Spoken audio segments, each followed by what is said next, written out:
Hello and welcome back to New Dalancia, our Dungeons and Dragons 5th edition campaign. I am your most gracious DM, VGpunx. With me, as always, is our party. You see across from me on the screen there. Let's just get right into things today because we've got some ground to cover, and I think this is going to be a fun session. So, first off, let me go ahead and get our music started. When we last left off, we were in the Market District, and thus, here's the song I chose for that. So, first, does anyone remember what happened last time?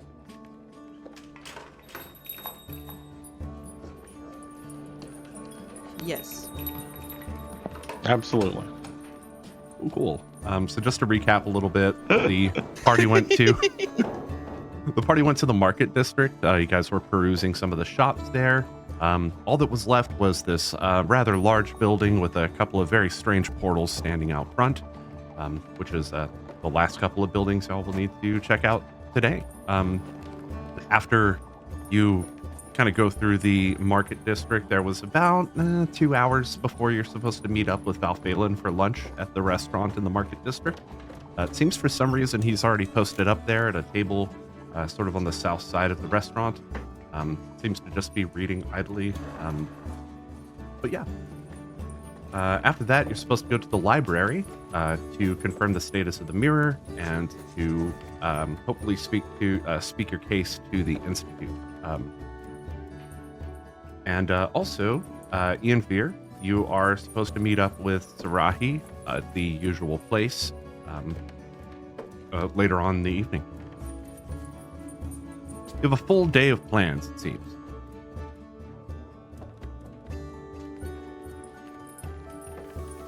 All right, so let's go ahead and switch back to the Market District scene where we left off last time.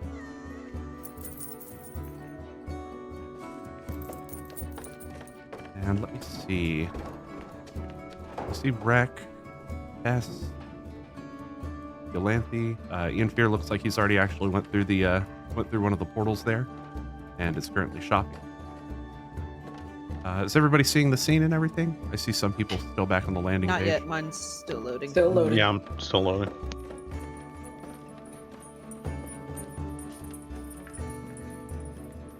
All right, let's give people a few seconds to load in.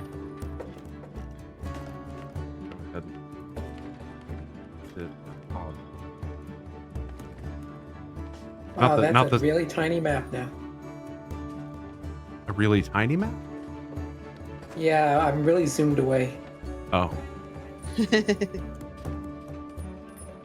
can see it. I think I was over here talking to the There we go. shopkeeper when There we go. Okay. when last we left. So Wow, yeah, I was really zoomed out too. Oh, my bad. it's all I think good. I might need to fix the scene's starting little area. But it's a little bit difficult because there's so much movement around the scene. But at any rate, so Rec, you were at the what's the place called again? I have a journal note for this. I just made these. Where is the journal note thing? Okay, there it is. Witchwood Bowcraft. That is the that's what the sign above the or next to the door reads. The shopkeep is Empathy Rose, who has introduced themselves to you last time. Tiefling. Equally up over to your right as you face the table at Witchwood Bowcraft stands another tiefling just outside, kind of looking around for customers. Suddenly from the door comes a stout, white-bearded dwarf who turns around, closes the door to the shop, and you kind of overhear him say, "I'll be back." Nah, tiefling, sure thing, boss. Kind of marches past you, giving you a nod as he passes. You all see him kind of walk down the street toward the south end of the market district.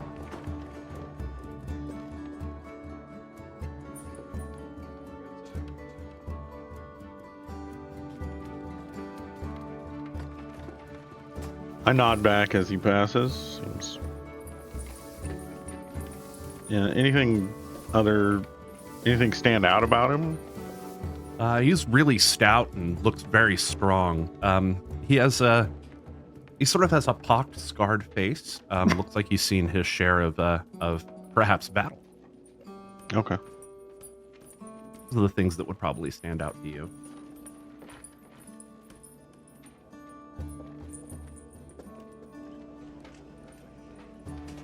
Did he say anything to Tess and Scrito since he passed them? No, he probably did the same nod at you, Tess, as he passed. As he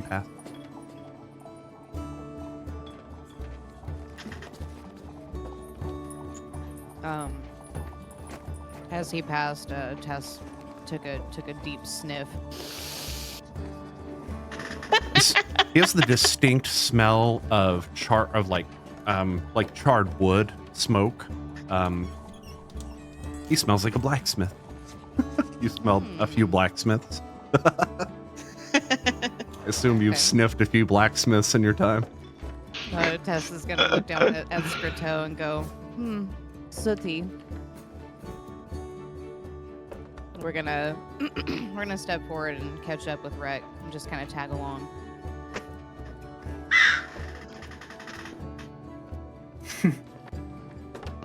All right.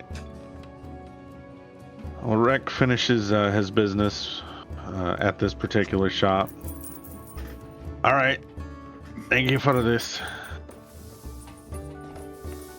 Of course. And he starts moving around all his items and loading up the new quiver that he got and sets it over his shoulder. The tiefling, as you start to walk away, raises her hand. See you around. Absolutely. She goes back to whittling away at a piece of wood she has. Kind of kicks her legs back, or her feet back up onto the table, the display table.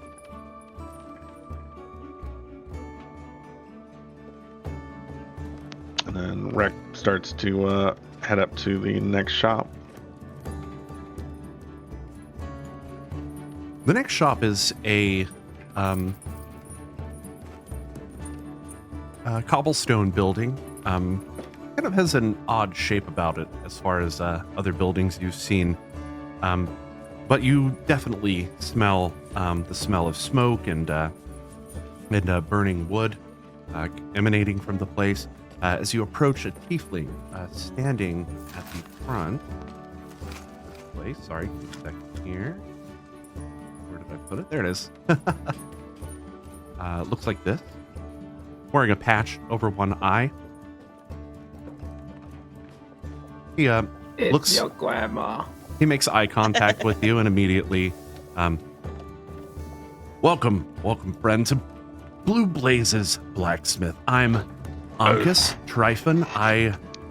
The boss is out currently, but I can help you with any wares that are currently available. But if you want a custom piece, you'll have to wait for him to come back. So sorry about that. Nah, I just want to see if you've got any javelins. Javelins, yes. Starts to peruse around. Yes, right here. We have 1, 2, 3, 4, 5, 7 of them in stock. Yes. How much for the lot? You caught me off guard at that. It's what is it? 7 silver. 7.5 silver for one. All right. How much is that? I don't know how to math. It's okay. I just no. Did it actually buy this? I clicked buy stack, but it only took one out. So quantity. Okay, let me change that to 6. All right. Oh, okay. I pick up all 7 and put them in this new quiver. Excellent. And then By the hopefully way, those aren't stack there okay. any signs that are outside this building? This one? Where I'm at. Oh, sure. Give me a second here. Popping that open. Probably should have had this open the entire time. And yeah, I went ahead and did the math on the gold and copper. Okay. So Yeah, it should have done that automatically for you. yep, all good. Are you actually headed to that next shop next, Rec? Yeah. Oh, wreck. Yeah, Yeah, unless right. somebody else does anything else. Yeah, I was gonna start heading that direction. All right. Well, I mean, it looks like you can meet up with Ian Fear over there. While I get this pulled up. Nope, that's not the one. There it is. Ian Fear, you were asking about signs. Well, the front of this large building stands 2 portals of green and purple light. Leafy vines spew upward along the cracks and in between the ancient-looking stones of the green portal, while the purple portal stands to the left, carefully etched arcane runes across the faces of clean gray stones.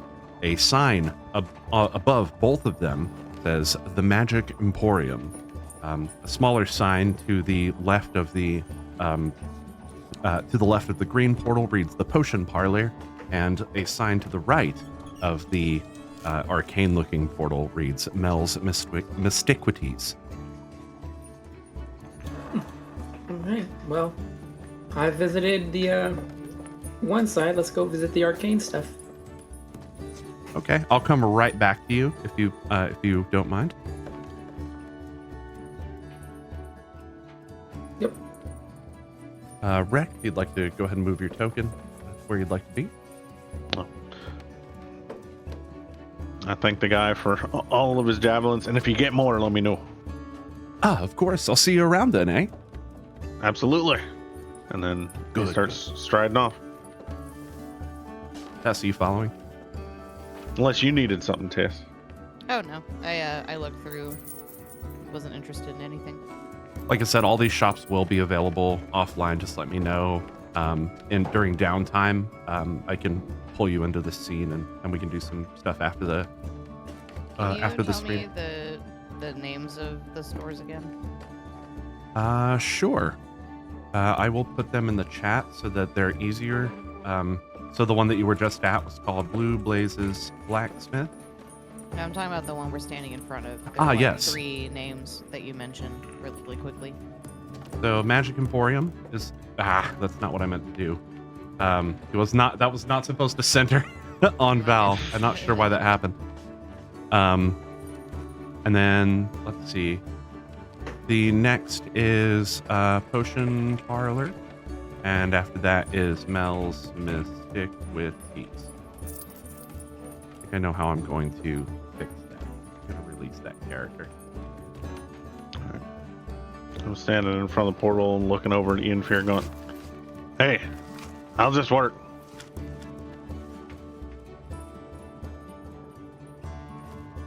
Ian Fear? Hello? You still there? Sorry, give me a sec. Oh, it looks like you're pretty standard portal, just like the one that you entered when you found yourself standing in the 9 hells. You should just be able to move through it. That statement doesn't make Rec any less nervous. As well, it shouldn't. Oh, all right.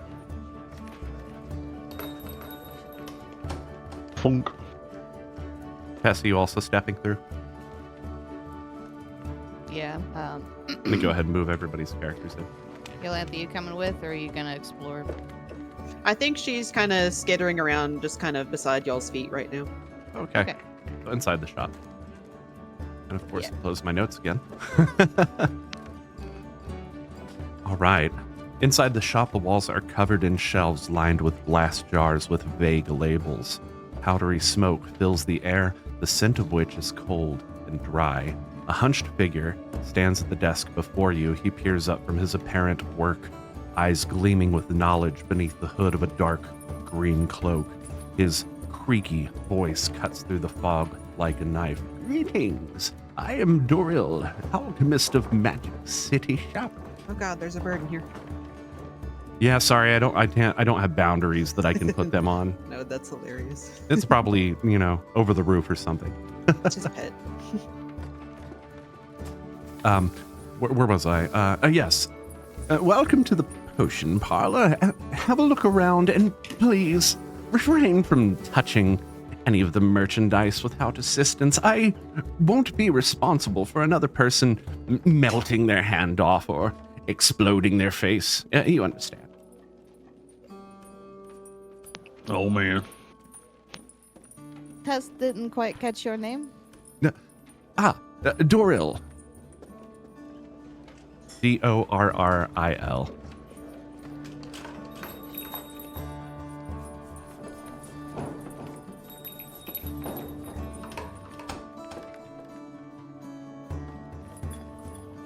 Thank you kindly.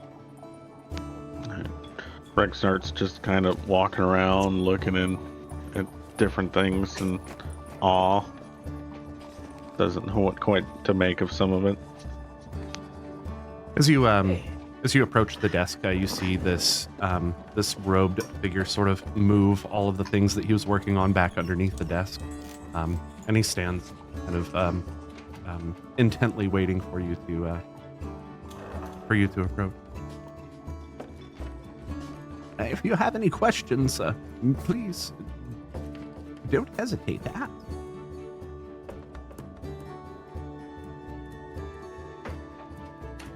Okay, and I'm back. All right, I'm still waiting to get to you, Ian. Here.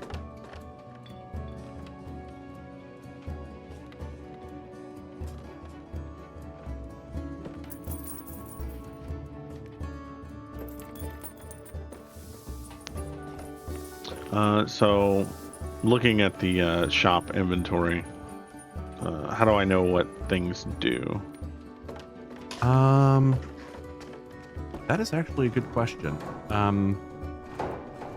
Yeah, it does not put them in the chat. This used to open up like a description underneath, but since the D&D official update, it kind of broke that. Okay.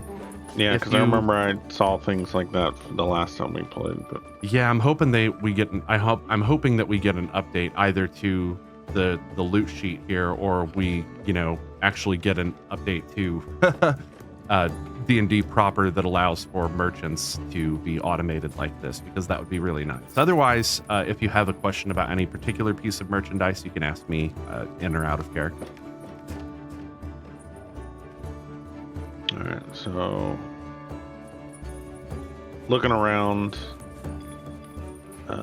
things are vaguely labeled, or Most of the bottles that are out on the sort of floor area are very clearly labeled with what they are. The bottles in the back, they're a little bit more vague. Some of them with arcane symbols, things like that. all right. So like the potion of healing, is that individual ones, or is there like a big vat that he fills from? The potion of healing. Mm-hmm. Looks like he currently has 7 out on the floor. Okay. He has the greater potion of healing there. 3 of those. That's just his current stock. You know that most stores, especially stores such as this one, tend to continuously restock their goods. So it's probably him actually making the potions and then putting them out on the sales floor himself. All right.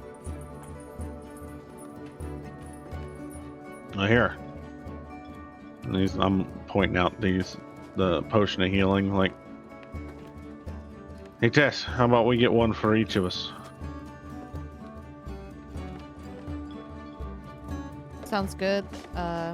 Tess already bought 1 greater potion of healing. Yes, thank you. All right, then I'll go ahead and get 3 more of the lower ones, All right. and then just pass those out. Yeah, you want to pass those out to everyone?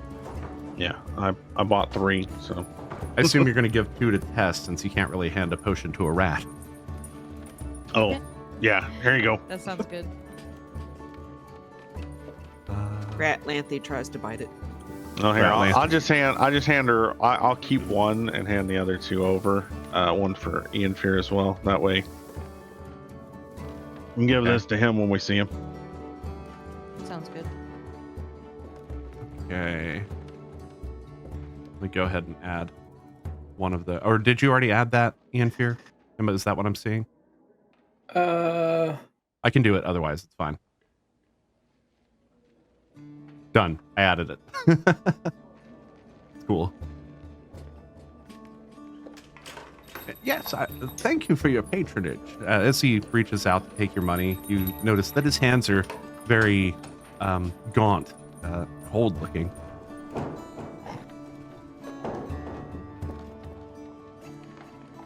Tess will also take one of your flasks of oil. Yes, be careful with those. They get too close to fire, you understand. They explode. Oh, thank you for the reminder. Tess will take 3. Indeed. He puts them on the Oh counter. God.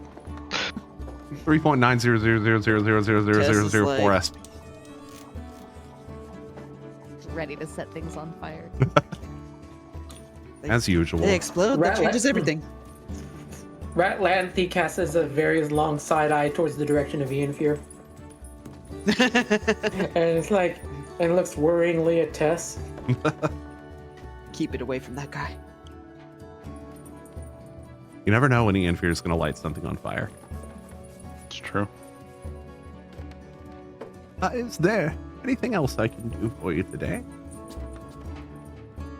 No, we're just kind of new here and wanted to get a chance to walk around, see what people had.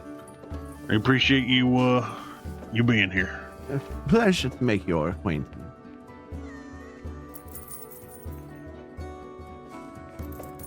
I like that it shows the picture of the merchant, though. That is pretty cool. In the chat, I mean.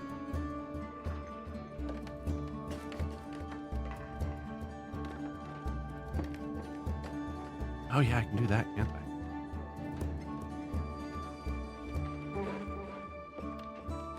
I? Are these stairs? They are, but they don't. As soon as you kind of approach them, Doril's like, if you'll excuse me, that my residence is upstairs. I'd prefer that you don't. Go. Employees only. Apologies. A common mistake. Well, we ready? Ready. All right. Thanks again. Wave to the man and then start heading out the door. Anytime. No. I'm always here. You pass once again through the portal. Your body takes shape on the other side. You're trying to go out the window, Tess. It's like, My bad. move south through this wall. You can walk right through it. Go. I know it's a little weird, but I made it that way intentionally. So you approach this swirling purple portal. Why has it and got like to be portals? Seems to be a gimmick. You want to go in this one? Yep, you can enter this one the same way. So just walk up to the portal and then walk to the other side of the wall. You know, I keep hitting escape and it closes my notes, and I'm like, oh, stop doing that. All right. Hello. As I see Ian Fear. As you cross into a chamber that seems somehow bigger on the inside, the ceiling so high above your head you can't make it out in the dim violet light which bathes you. A lone dragonkin sits, feet propped carelessly on a small footrest, seemingly unbeknownst of your arrival. The feeling of being watched stirs within you, and you detect motion from above. A large floating sphere floats slowly down upon you, eye stalks somehow trained on you, as well as each other, a detectable entity. But as you tense your body, readying yourself for combat, the sinister gaze of the beholder turns into a warm, welcoming, well, about as welcoming as a beholder can, grin. A loud, booming voice with slow spoken words greets you. Salutations, you who come from beyond Shopperbend. Welcome to Mel's Mystiquity. That's Mel Redskin, and I am Xanthrix. Please take your time to peruse our arcane curiosities and bring your selections to the desk before me. It seems he has a bit of trouble with common. Whoa, eyeball.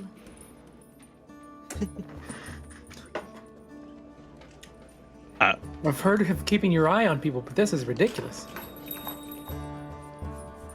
I was a little confused there for a second. Now Rick's looking around. Put it in chat for you, hon.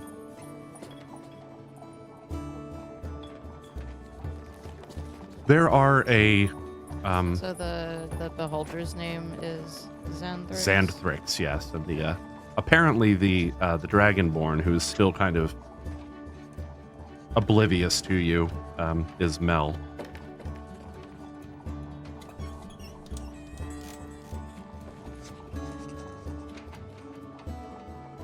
As you peruse the shop, you see at least one of the eye stalks on you at all times.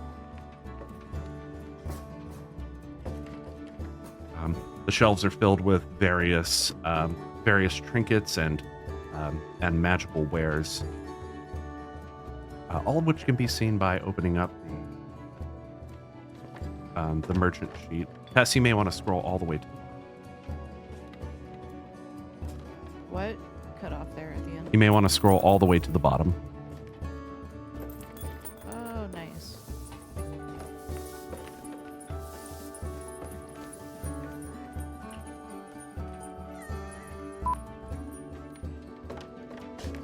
Beep. I don't know. There should be 2 of them in stock, but for some reason it's not letting me update anything. So I'm so sorry, but apparently the new D&D official update has broken the loot sheet NPC. There we go. So. Oh, there should have been 2 of those. Let me drag another one in. I wouldn't have enough gold for a second one anyway, so it's not that big of a deal. Oh, I know. It's just that's how many were supposed to be in there. Here we go. Thanks. I'm actually not sure how much I should have. The beholder kind of sees you looking around, Wreck, and addresses you directly. You may look at the Periapt of Wound Closure. We have it on sale. Oh, I was already eyeing it. I'm like, oh, really? Okay. Oh, Good pun.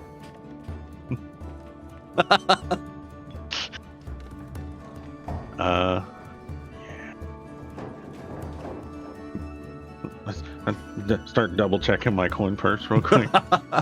Yeah, I was looking at some of these, but unfortunately, Your magic items are expensive. Mm-hmm.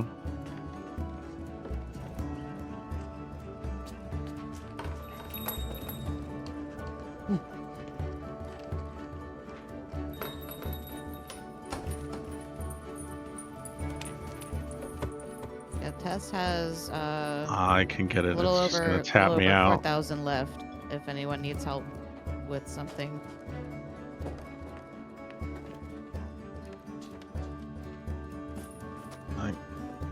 No, oh, I that's think right, I still can have get some it. gems, don't I? Just pulls out the rest of his platinum pieces that he got, and I'll go ahead and get it.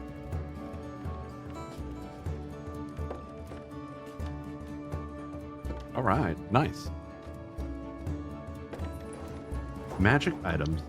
Gotta love it. Yep. That's a nice one, All too, right. the periactive wound closure. That taps me out for now. It's like I'll be eating in the woods again. Huh. But I don't think that is really going to be all that useful for my thing. Oh, for that it is. Tess is going to approach the counter.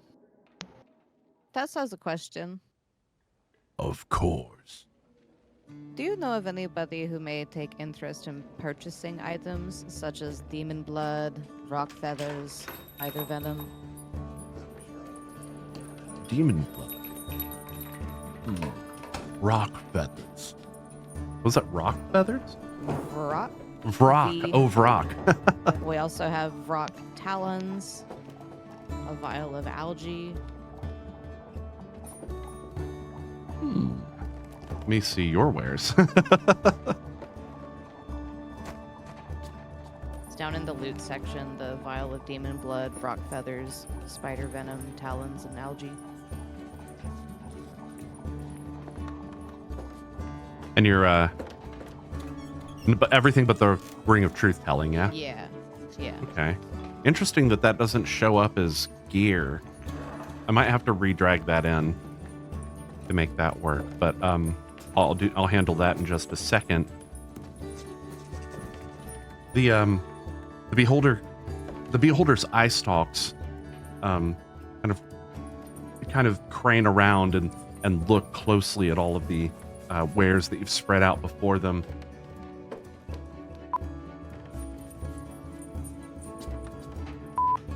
My offer is 200 gold.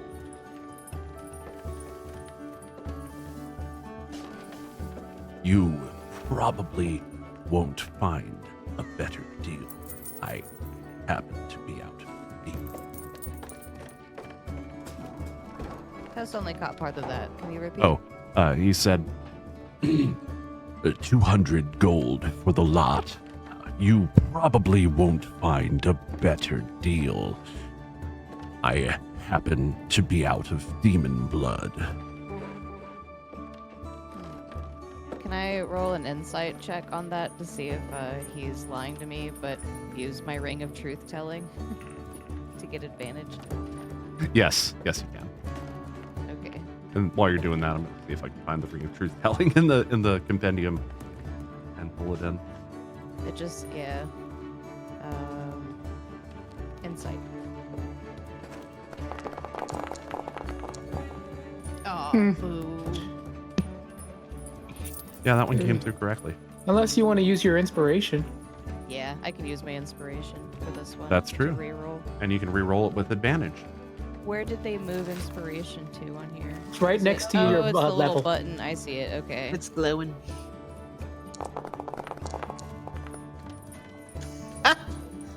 I thought that was about to be 2 and 4 again. I know. I was gonna be so mad at my dice. Dice jail.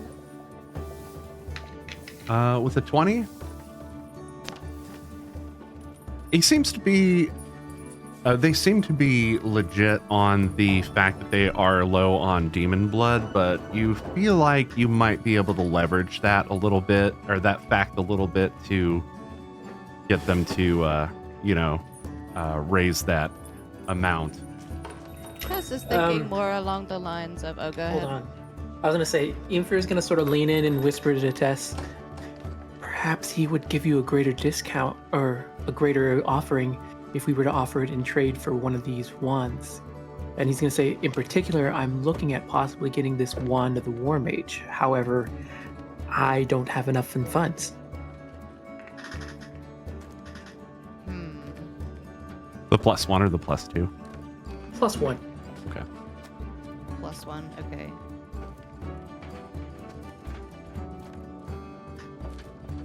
What was it that he was low on? The demon blood? The demon blood. Okay. Demon blood can be exceptionally hard to get a hold of these days. Don't suppose that we might be able to make a deal for, say, one of those wands? Tess will point toward the War Mage +1 wand.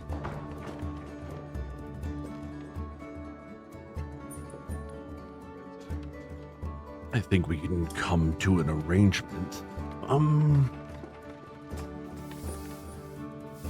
Your items and 1,000 gold for the wand of the War Mage. Deal. That's 700 gold. That's a pretty good fucking deal. Yeah. Deal. Thank you so much for your business. Any time. And do come back. Alright, so let's hand over our Okay, let me gold, go ahead. and the Inferior gets the wand of the War Mage +1. Okay, I'm gonna go ahead and set you down to 3,000 gold in your inventory. You can go ahead and remove those items at your leisure. Or, you know what, even better, I think I can just...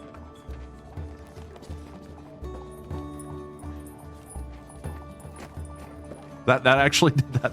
That's awesome. Oh, that doesn't... Ha! Okay. I'm gonna go ahead and delete them from your inventory real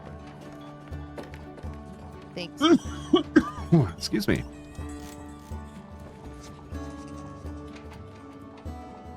Cool.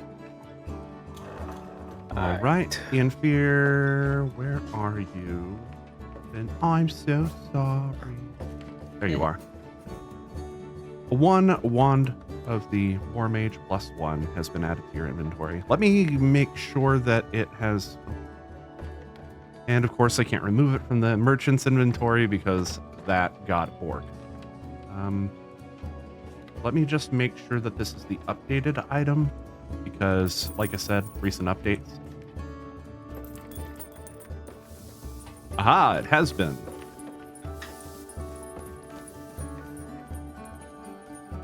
Wait, Well, with that being said, Tess needs to go Oh, buy now you some just more took it away from me. vials. no, there's a new one. It's under consumables because it has rules added Oh. to it that make it a consumable. Oh, okay.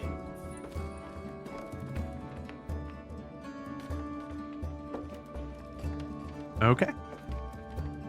You guys finish up in the shop, or are you going back to the? Tess needs to buy some more vials, so she popped over to the potion parlor. Absolutely. Welcome back. Tess forgot something very important. It's been a while. Let's see, we will take this vial and the glass bottle. Nice. Thank you so much. And she'll depart. Anytime. Come back soon. Ish.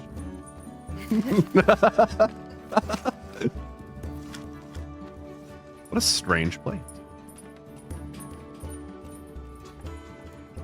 Wait, what's that? Oh.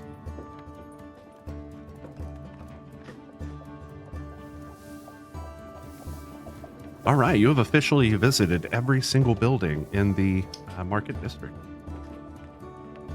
How much time do we have left before we have to meet up with Val? Only about an hour.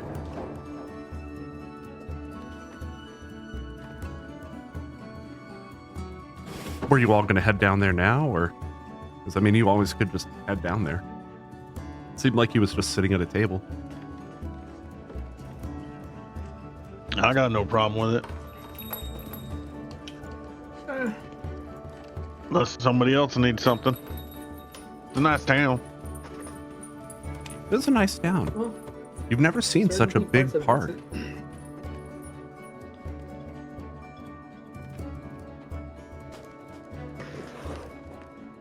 Start making your way through the streets, and you do notice that more people seem to have filled out the area.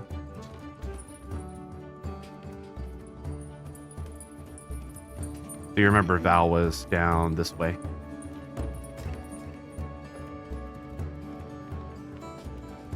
You could go ahead and move up to about right here and stop. That'd be amazing.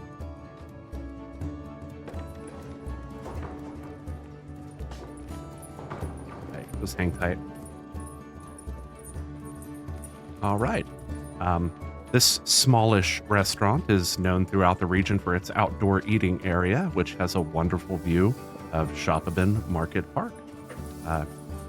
It even has a second patio around the other side of the place for those who want a bit more discretion, which is about where you're headed now. This is where Val seems to have set up. He doesn't see you at first, but he seems to have already have a small spread of food in front of him, enough for one person.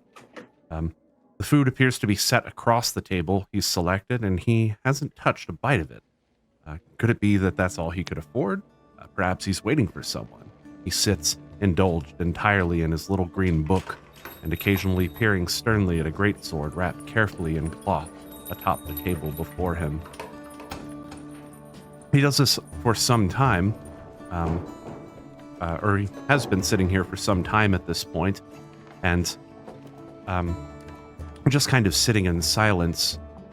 And before long, a stocky little dwarf, he looks like... You just saw him a little while ago, but just to... So he looks like that. Comes from around the corner and approaches Val's table, taking a seat right in front of him. He says... Quick question. Go on. Are we all just kind of like standing here, or did we sit down, or like are we still walking forward, or... You're still walking toward the table at this point. Perhaps you've okay. stopped to see how this transpires. It's up to you, really. So the dwarf speaks, saying, "Oh, traveler, I'm here at your behest. Mr. Val'faelen, was it?" he says. The dwarf's voice booming and slow, like scaling a mountain. He's got an accent akin to the dwarves of the western continent, much like those of the Bunava region. "I'm Xavier Stonearm, Blue Blaze's blacksmith. Your service," he states proudly. "I am gratified that you would meet with me on such short notice. I am Val'faelen Firesong of Imajokia, and it is an honor to make your acquaintance." Val'faelen reaches out and clasps the old dwarf's hand. "Well spoken, Dragonkin," Xavier chortles. "Now, let's get down to business." Xavier sits down at the table and begins eating, as Val'faelen glances downward toward the table and places his hand on the hilt of the blade. All right, guys, what do you want to do?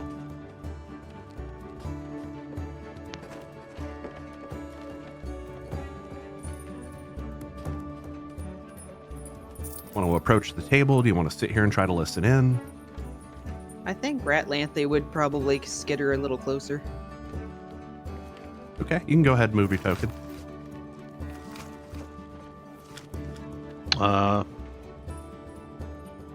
Yeah, Rek's gonna keep walking in that direction unless somebody stops him.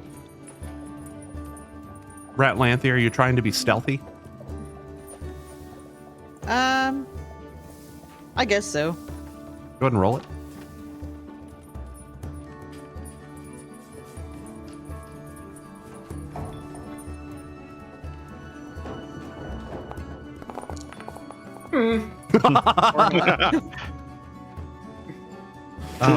Val looks down at you. Several birds. Somebody screams. Rat! Several birds are flying closer to you. You're like,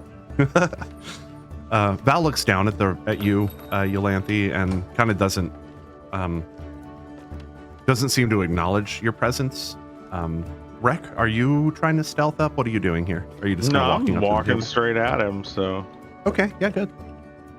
As you approach, Val says to the Val kind of nods at you, saying to the dwarf once again, or speaking to the dwarf once again, "This blade once belonged to my master knight. I have wielded it for some time, but only recently came to understand its nature, in part due to the kindness of my captain and good friend, Antarius Stoutsailor, who has brought to my attention an enchantment on the blade, the existence of which I lacked prior knowledge. I was hoping that you could provide me with identification of said enchantment. Xavier casually breaks some bread and dips it into a bowl and then takes a bite. He looks up at Val. Of course. Anything for a kindred adventuring spirit such as yourself. Magic weapons are my specialty, as I'm sure you've already heard, he states excitedly. That I have, good sir. I, of course, have coin to proffer, as well as my own service. Should the prior be found a lacking compensation for your expert services. Why don't we save that talk for the end? For now, it's been a time since I've been on the road myself. Regale me, Dragonkin, with your stories of adventures. Xavier beams happily. My adventures? Val's eyes widen. He raises a mug up to his chin and sets it down. The two continue speaking for a time, and Val'faelen spins an embroidered tale of your story through the depths of Dentherum with apparent enthusiasm.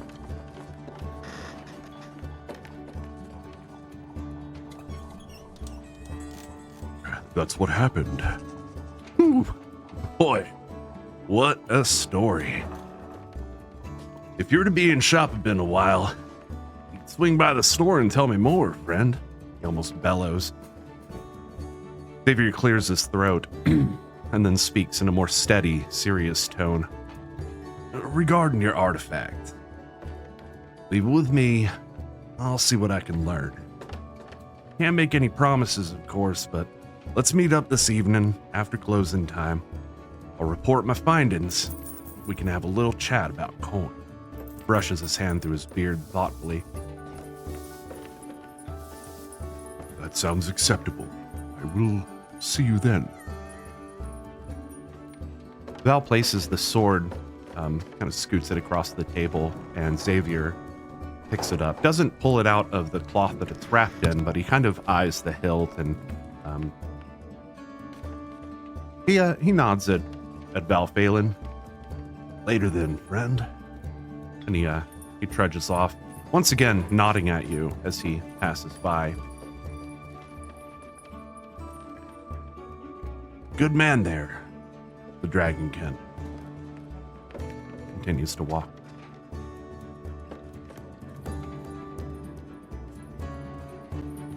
Did he say that to Rick? Yeah, he did. I'm like, yeah, no. Oh, okay. And since they're done, Rex then gets up, walks over to where Val'faelen was, and like, sorry, I didn't mean to interrupt anything. Not at all. Just, well, taking care of some business, as I said. All right, yeah, I got done shopping, and we saw you over here. Figured we'd come over. An early lunch sounds good to me. I just purchased a lot of food for Xavier, and it seems he barely touched it. That's not true at all. He actually took a lot of that food. I'm gonna say an early lunch. What? Did we skip second breakfast? Val kind of comes up to the table with the rest of you. I apologize if I have interrupted your routines. Your whatever it was you were doing in town. I suppose shopping. We spent a lot of money, and now we're done. Yes, this place is nice. Reminds me of, well, it reminds me of the green back in Imagopia. Being it autumn, of course.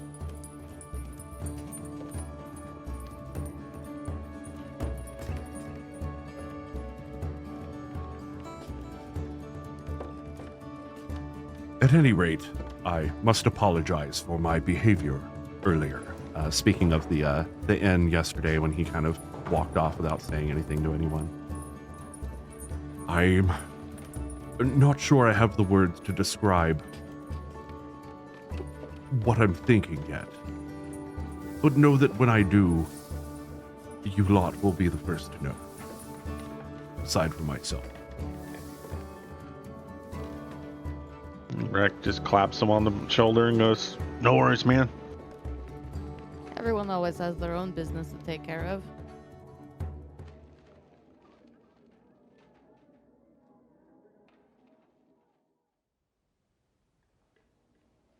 Hey, what's this? Ah, yes, a gnome. Beard, snowy white, steps up to the table. His head kind of barely comes up to the edge of the table, and he kind of looks up over the side at you, a pipe suspended in his mouth. I am Durinor Nimblefoot. Welcome to Enchanted Eats. How may I serve you?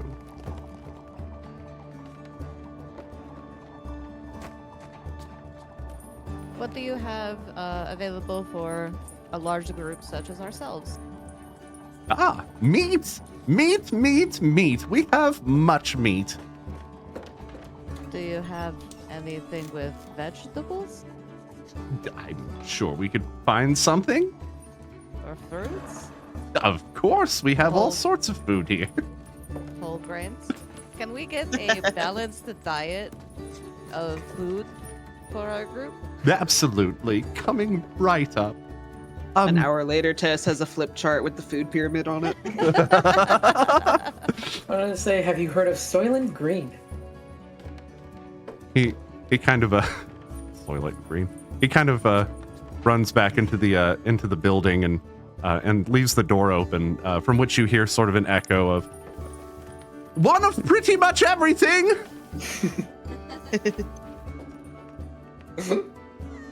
That sounds about right.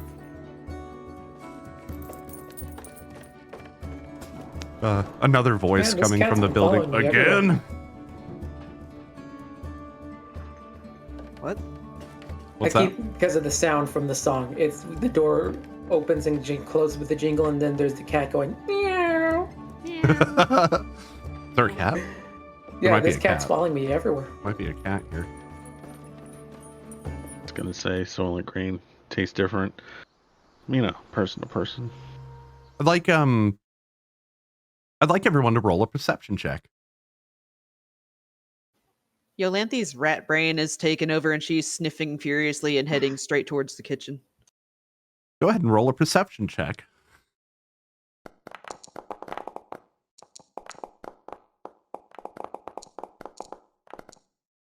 Why am I not seeing these in chat? Oh, there they are.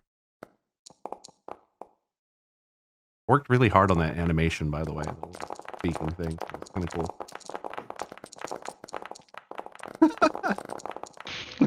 Playing with people's dice. What did you roll? No, I'm just kidding. Oh man, everybody rolled really high. Eulanthi, you have detected the the very strong smell of cheese emanating from beyond the door. On my way. Eulanthi heads inside. As for the rest of you, there is just a moment where you feel like there was some it's this feeling like there was some sound that was like ongoing, like think like almost like the Enterprise like ship noise, you know, in the background, and then it's like gone. But then it's the moment that you think about it, it's back again. Huh. It happened again. Did I hear that too or no? Nope. Did everybody else Cheese. hear that? Or perhaps unheard it? That's Eulanthi, in the unusual. kitchen, a dwarf. Oh, sorry. I was just moving my token around out of just nothingness. If you want to continue. Yeah, with that you scene. wound up following the scent of cheese into the kitchen, where there's kind of a stocky little dwarf, and he's moving about between tables. You see him cutting various vegetables and and placing things into a pot. It smells delicious in here, but you're still detecting that very intense scent of cheese coming from this room right here. Do I need to roll stealth to get past the guy without getting stepped on or Yup. seen? Go ahead and roll it. Oh boy.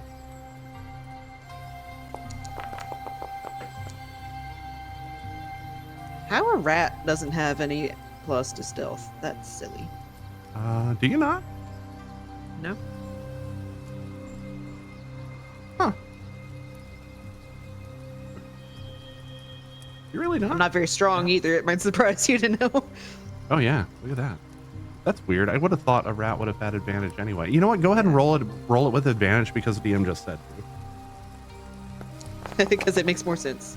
Because it makes sense. That makes sense to me. 17. Yeah, you're good. All right, I am like Yolanthe does not exist right now. Right now, it's just a rat, and the rat wants cheese, so I'm heading for the door. That is. I mean, a you're tiny. You could actually crawl like underneath all of that stuff. Like there'd be no way for him to detect you. Yeah, exactly. But you get up to the door, however, and it's shut. Can I squish underneath? You kind of try, but it's a little bit too close to the ground for you to be able to do that. Okay, I guess I sit and wait for him to go in there, I guess. All right. Let me come right back to you. You can consider that he's probably, working around the kitchen until then. But as for the rest of you outside, do you have any other dialogue here? Just looking at Tess like, there was something, I don't know what it is. Like, it got all quiet in my brain for a second. Yes, and this happened before as well. Intriguing. I didn't hear anything. It was more an absence of hearing things, as if everything was silent for a moment. Interesting. I'll stay sharp. You see Val'faelen kind of reach for that weapon and panics a moment when it's not there, but then he kind of catches himself and recalls that he just handed it to the door.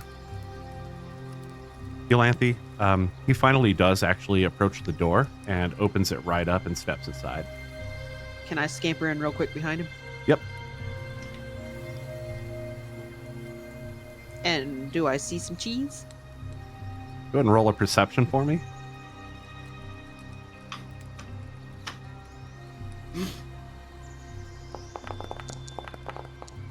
You see a giant rat trap. Oh no, that is a 14. You're picking up the distinct smell of cheese coming from behind this set of crates here. Okay. I'm gonna very carefully step around him, whichever direction he's not facing. He reaches into to this crate in front of him, pulls out a handful of various fruits, and then he starts turning toward the sacks over here. Scoot. It's over Yolanthe, here. you inside are at one of these crates. There's a small no, it's not small. The crate's standing kind of open, and looks like you're able to squeeze into it. This one in the corner? Yep. Well, let's say this barrel here. And inside, That's my squeezing animation, apparently. inside, I don't know how to you make that find go away. your quarry.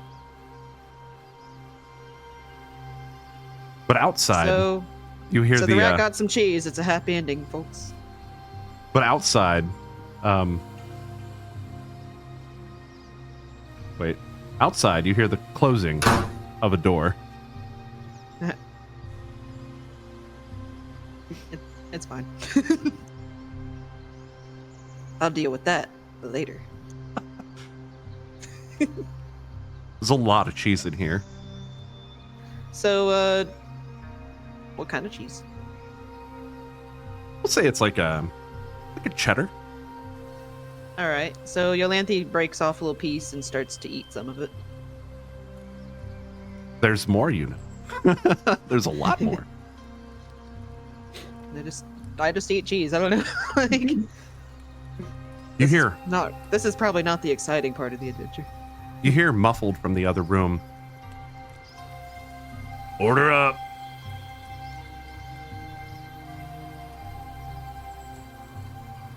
Still eating cheese. Suddenly, the gnome once again appears from the doorway for everybody outside, carrying a platter full of various meats, cheeses, fruits, vegetables, breads, fish, and sets it on the table before you. Yes, that'll be 5 gold, if you please. Gladly. Tess will hand over 10 gold. 5 for you. 5 for the food. Like a tip. Thank you very much, kind tiefling. His little fingers wrap barely around the 10 gold in his hand, and he stuffs it into a little pouch on his side. He got little baby hands. Should you need anything else, I'll be at the counter inside. I'll be back out in a few minutes to see if you're okay. And he proceeds back inside. Dalancia, as you emerge from the crate, the room is rather dark. It seems like you can see okay, but the door appears to be shut. So Yolanthe's had a little bit of a meal, and I guess regained her like sense of self, and so she's got her Yolanthe brain back, and she blinks. She's like, "How the hell did I get here?" So she goes over to the door to see if there's a way to get outside.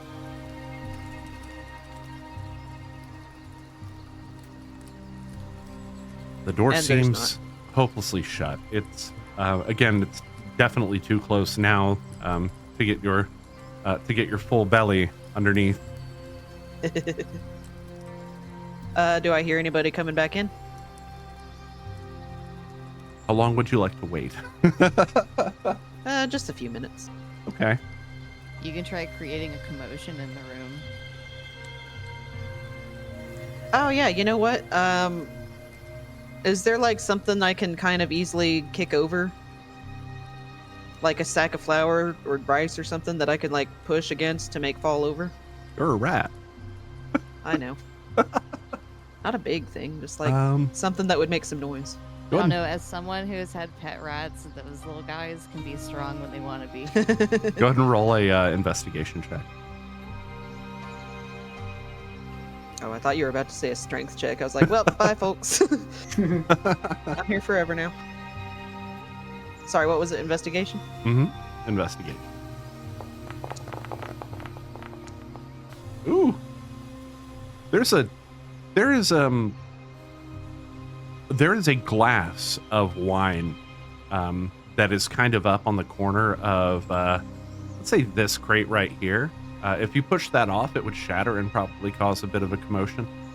Okay, I'm gonna head over there and almost push it over, but then stop, take a few like sips of it, and then push it over. Blep, blep, blep. You get Is like it a good few wine? sips. It is, yeah. It's I take a few more first. roll a Constitution save, please. You're tiny, by the way. I got a tiny little tongue. Yep. And it's really good wine. No. That's a 4. All right. Well, you feel a little bit warm, a little dizzy. The glass bottle falls over the side of the. Oh, is it the whole bottle? I thought it was a glass. Oh no, like it was a whole bottle. It was a glass bottle. It falls over the side. Oh man. And all over the floor. All right, and so you hear she... the door open, and Does The- that and try to like run immediately for the door as soon as it opens. go ahead and roll a stealth check. Especially being a little warm. Oh, do I need to do it at disadvantage? No, just normal. Apparently I already did. The moment this door swings open, this dwarf who walks in holding a cleaver makes direct eye contact with you.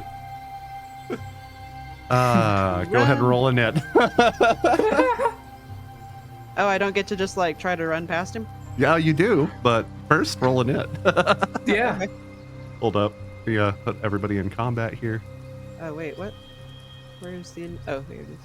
Hold on, I'm working on that. Give me a second. What the hell's my combat tracker? There it is.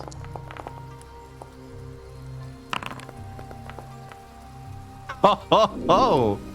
He nat one on his roll there. He what? Got a He nat rolled one. a nat one on his on his Oh, initiative. Let's see. We need Oh,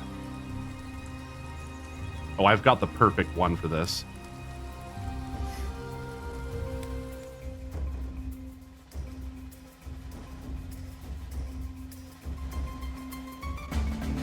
What is my speed? All right, Yolanthe, you're up first. Okay, well, she's just gonna dash out the door. Try to Okay. like slip past him. Taking the run action, or are you going to disengage so he can't? Can a rat Yeah. disengage? I feel like the rat can still disengage. Like pretty Oh, much you know what? everybody That's a can good question. I have it as a rogue, but not as a... Maybe not as a rat. Yeah, you know, I don't think a rat can disengage. Well, It should just be like a regular action.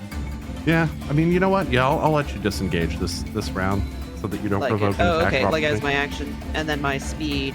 You can run your full speed, and that's it. Okay. That's 20 feet, so that's not very far. Oh, wait, these squares, are they 5 feet or 10 feet? They are 5 feet. Oh, okay. I can at least get past him, I guess. Mm-hmm. Looks like you can get through the door. And then I hide. I don't think I can hide. Yes, you can. Go ahead and roll stealth.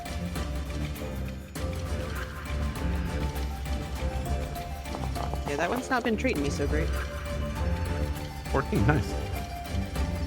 The dwarf steps through the door, considering that you ended your turn. Unless you had any other action you wanted to take. No, I think that's all I can do. Let me... You're hidden. I kind of like this battle music. That's pretty cool. This dwarf, wielding a cleaver. Probably actually... Hold on. Probably be. Oh, did they not have that?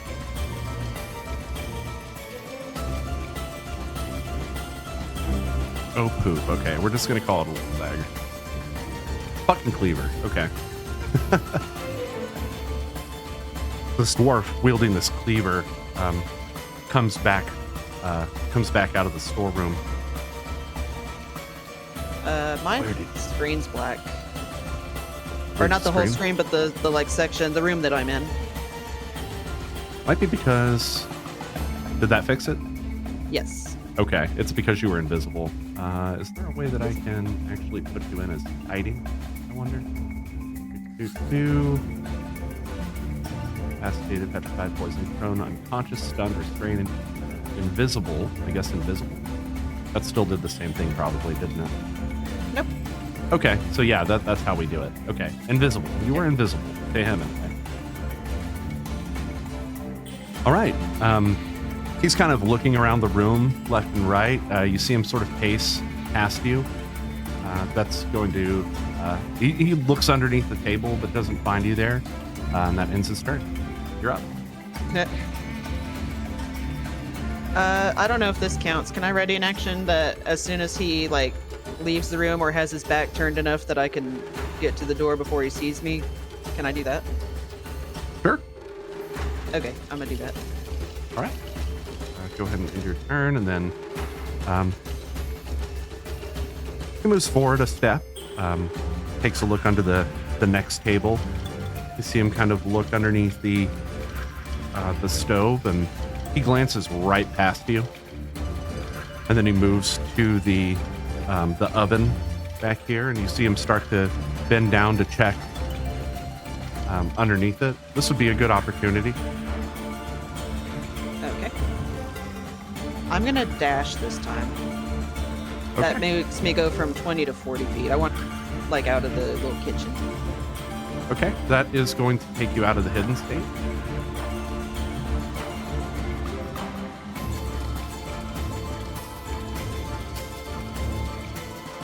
And I think I'm gonna try to aim for this little table here to, like, hide under it. Okay. You leave the room. That's it. It doesn't seem like he noticed you. Did the other guy notice me? No, doesn't seem. It looks like he was busy with something else. I feel like I'm playing mouse guard right now. Like I'm a mouse and I'm in combat and can't do shit. Alright, well then that's it for me.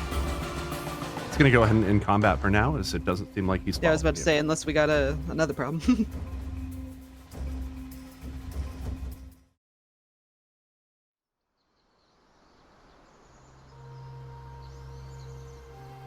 You kind of hear him sigh with frustration, and then you hear the door shut, or you hear a door shut come from around the or through the gateway there. Oh, gotcha.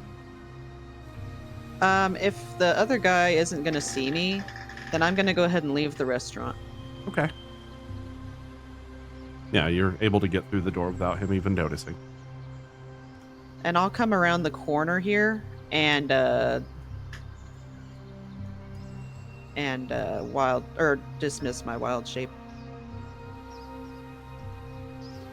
And then I'll come waltzing up to the rest of the group, just kind of casually whistling. Dalancia walks up. Yolanthe, welcome back. We have plenty of food to indulge in.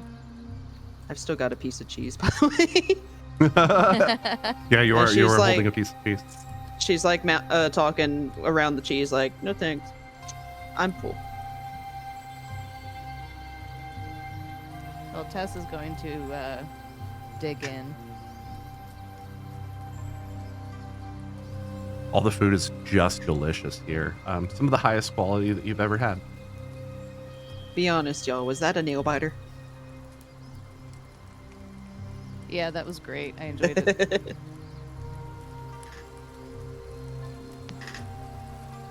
All right. Just expecting you to hide in a box and make your way out.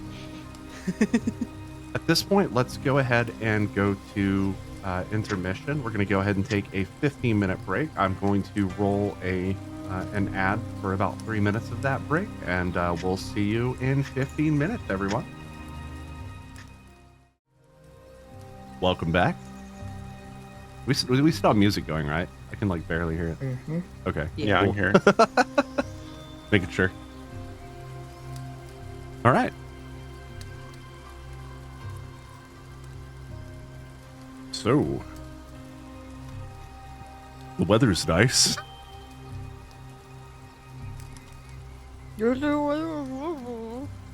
Tess is eating, but she's talking with a full mouth of food.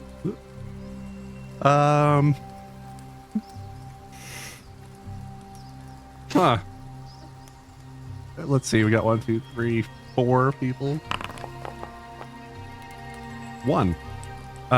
Ian Fear. Go ahead and roll a dexterity check.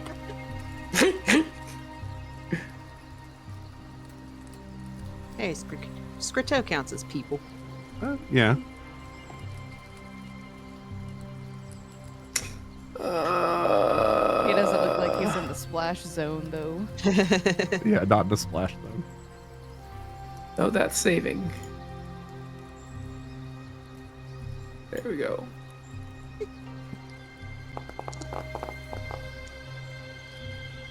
Ian Fear. Ian Fear sensing danger as crumbs come flying out of Tessa's mouth. Ian Fear's like, oh. Ian Fear is well aware of Tess's propensity around food. with a mouth still full. Sorry. Roll again. I'm picturing her cheeks like bulging out like a hamster. Yeah, pretty much. She was hungry for early lunch.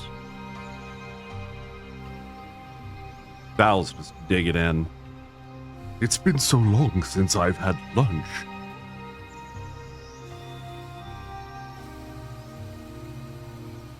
Word that Since we could yesterday? have more downtime as such. Yesterday I only ate breakfast and dinner. Again. Not that I'm irritated about such a fact. I'm quite used to it, as a matter of fact. I just enjoy lunch.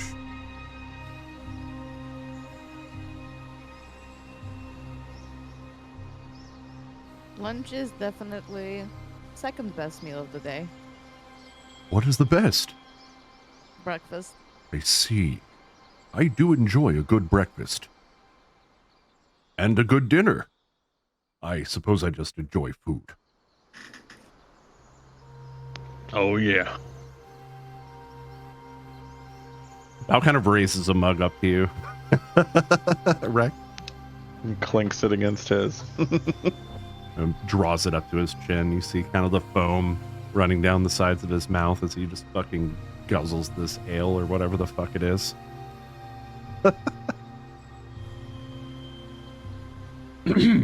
So, we are to head to the Institute after lunch, yes? Yeah. I'm gonna make sure they still have our stuff. I don't necessarily trust those guys. Ian Fear, what do you know of the people at the Institute? Well, I can tell you as much that they will learn all they can about the mirror. But ultimately, their concerns are towards the city.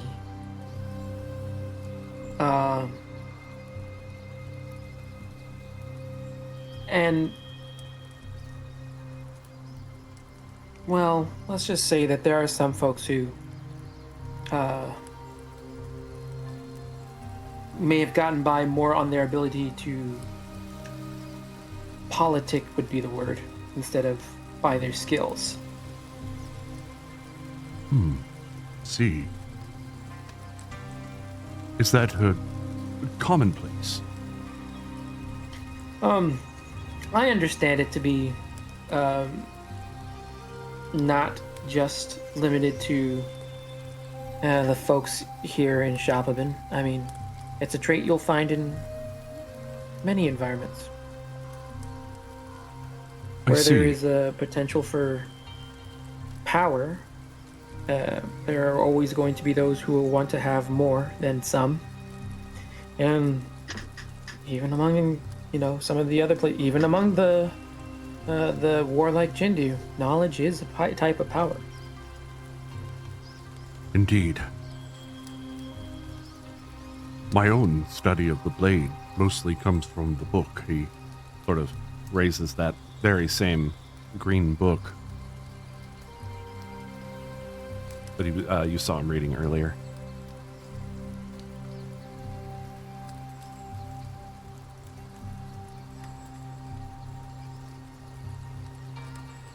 So Val, what is that book? Oh, this one. He turns it around, reads the title. You know, I didn't actually think of a title for this. Gotta keep you sharp. on We'll your say toes. it's probably it's not a spicy novel, if that's what you're That's thinking. what I was about to say. Is it a spicy novel? We'll say it says something like battle stratagem by some professor of war. Or history, probably, not a professor of war. A professor of history. Boring. Really? I find them intriguing. It talks about battle tactics and troop movement. Not that I would ever have any interest in military, you understand. Just that I find it interesting.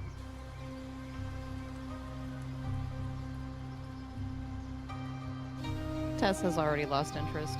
She's back to eating.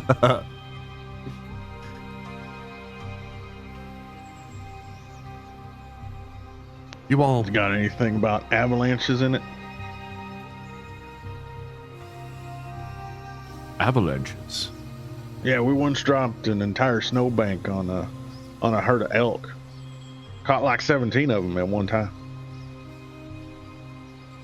That is an interesting play. Who did you come up with it? No, it was Haresk. Oh, well, it really came about. We kept dropping snowbanks on a Haresk, and well, he told us we ought to try it on the elk.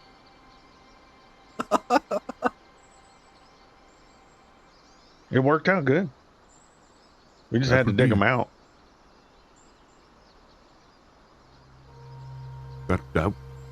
That's not something that might have occurred to me. I must say, I really must approach these things with a more open mind. Well, it's not always snowing around here, so. You can use nature in a lot of ways.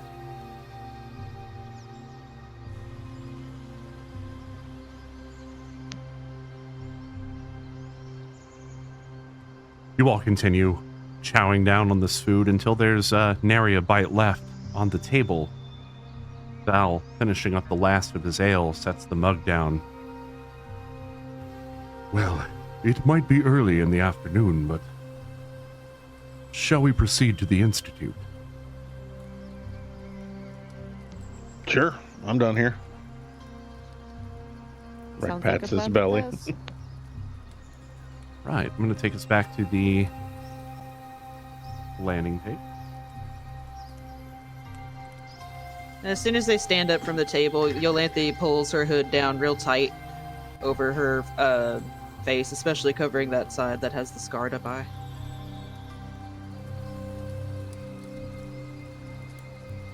You all notice Yolanthe doing that. Well, I mean, she does it every time they're in the town because she doesn't like when people stare at her. Oh yeah, they just notice you doing it. Let's see. Readying a scene here.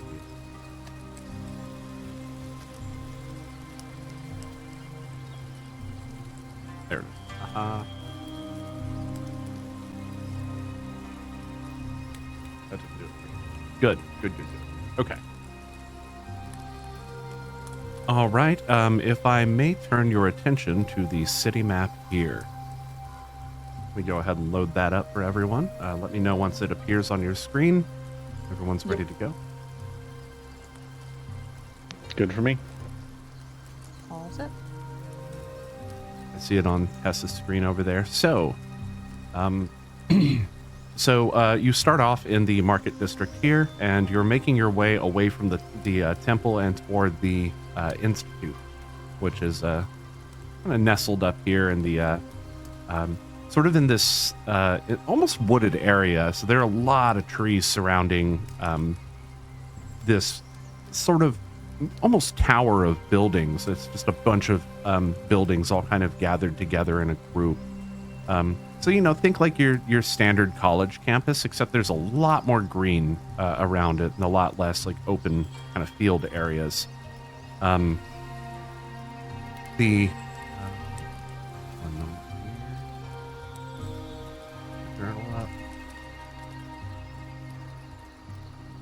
Oh my god, where the fuck did I put it? There it is. There we go. Okay.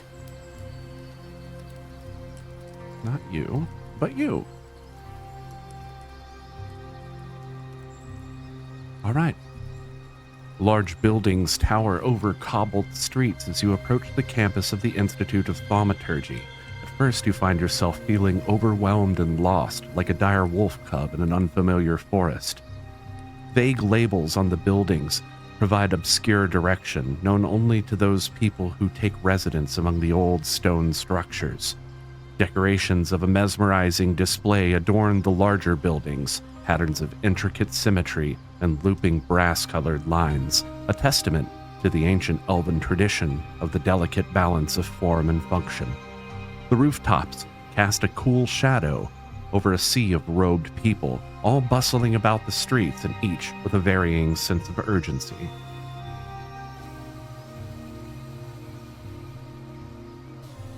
So probably all but Ian Fear in this case actually know their way around. So Ian Fear, that kind of brings to question, what is your destination, and are you actually leading the rest of the group there? I mean, I'm definitely going with them to the Institute. Because we do need to find out about some of the stuff from the mirror, but I think I'm going to sort of possibly split off from the others and sort of like head more towards like, I guess, the library proper. I thought that's where everybody was headed. Well, I think because I thought like we were gonna, I don't know if the actual mirror itself would be in the library. Probably not, but you were all intent on stopping there to try and study the mirror. Otherwise, try to find any information you could find about, the mirror and the magic that makes it go. Otherwise, the other business that you had at the Institute was to speak with Professor Torzalan, just to ensure the safety of the mirror, and otherwise, plead your case for being in town. Kind of both of those things have to do with you, Ian Fear.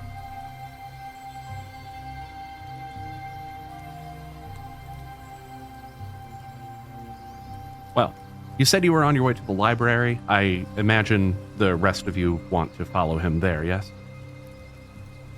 Yeah, Tess doesn't really know her way around, so we're just gonna follow Ian Fear. Yolanthe has no interest in the rest of the building. She's just going along for the meeting. All right. Let's see here. Ah, yes. So you make your way through the streets of these kind of smaller, let's say, streets of the interior of the Institute's sort of district, I might call it, or one might call it. Let's call it a campus. I think that's a better descriptor. Ian Fear, you leading the way, kind of lead back sort of toward the eastern side of the campus, where the library to be. The library in this case is known as the Hall of Cognition. And as you approach it, it's sort of a large building. Before you stands one of the proudest achievements in all of Dalancia, the Hall of Cognition. This is the most complete library known to exist, known to not only be notable for maintaining the most complete account of elven history in the world, but also for its collection of arcane knowledge and even the obscure knowledge of rare and exclusively available tomes. The building is wide with a taper to the front. No windows mark the walls, which brings to your mind thoughts of the secret knowledge that may only exist here. I imagine everyone wants to go inside. Yep. Yeah. As you open the Even great with the group. library doors, a flight of stairs descends from a short walkway into a dimly lit hall below. The scent of dusty old tomes and wooden shelves. I scrolled down and lost my place, fills the almost eerie silence in the air. You descend the stairs into a room that spans out, Several old wooden tables line the center of the room, books and scrolls spread across them in such a chaotic manner as if to purposefully juxtapose the otherwise orderly, symmetrical nature of the library. As you enter, a disheveled gnome wearing a high-collared... Nope, that's not one. As you enter, a disheveled gnome wearing a high-collared long coat peers up exhaustedly from a pile of open books. He huffs in exasperation before returning to his apparent study. Other library patients continue about their business, indifferent to your arrival. As you turn to look around the rest of the room, another person approaches. Two small red horns flank the wrinkled forehead of a bearded tiefling. The candlelight flickers in the reflection of his glasses, sitting snugly over jolly cheeks, slightly more red than the rest of his face. He speaks in a hushed tone, yet clear as though it were his natural speaking voice. This is the Hall of Cognition. I am Menorus Vrago, library and professor of transmutation at the Institute of Thaumaturgy. If you're looking for someone in specific, please don't hesitate to ask. Let me go ahead and drag you guys into the scene before we continue.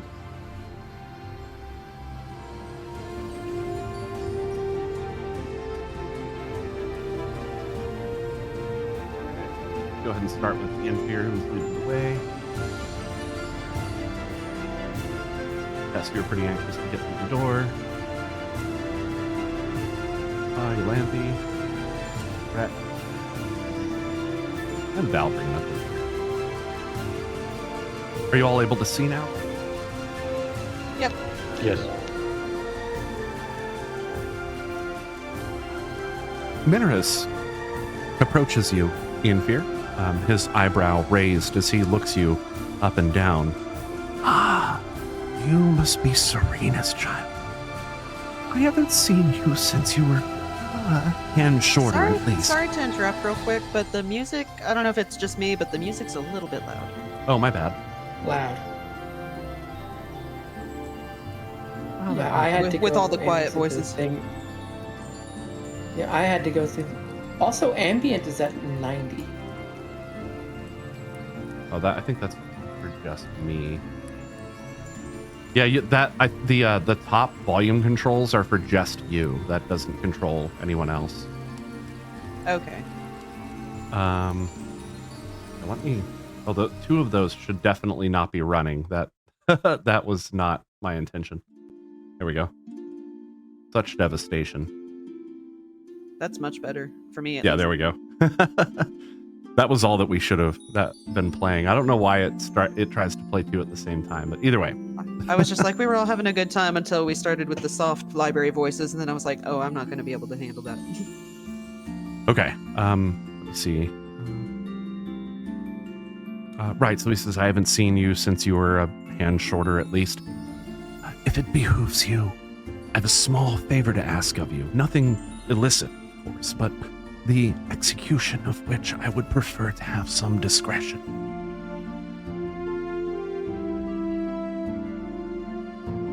I'm listening.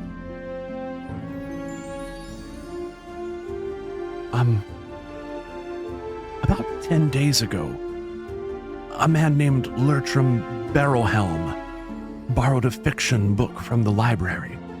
Lertram spends much time at the library, but we haven't seen him since he borrowed the manuscript. Normally, this wouldn't be a problem, but I'm personally worried about the man. When he borrowed the book, he seemed bothered, and he hasn't been back since. It's very unusual for him to return books late or keep his distance from the library. If you find him, can you let him know he's not in any trouble? We'll overlook the late return of the book. He can even hold on to it longer if he wants to finish it. Otherwise, if you could bring the book back here, I would be grateful personally. After a little bit of thought, Ianfear's gonna sort of, almost in a loud voice, go, yeah, sure, no problem, we'll find Bertram for you. Oh, please. And quiet in the library. What was the book he borrowed? It's wait. What was the name of it that I? It's called Mythical Monsters of Madness. That maybe why he was so worried. Well, he's not. I'm worried. Not sure said- about him. Oh yes. looked The like he last was time we upset. saw him, yes, he was worried. That's my fault. Yes, he was worried last time. That could be it, maybe. I don't see how. It's a fiction book, though. Maybe they give him nightmares.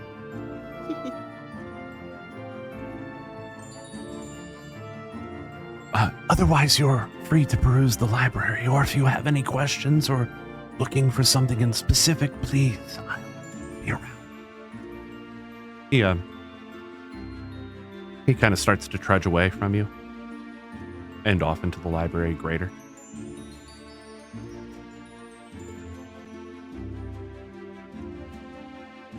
This is a pretty big place. There are a whole lot of books here. You see them kind of lining the walls beneath these two.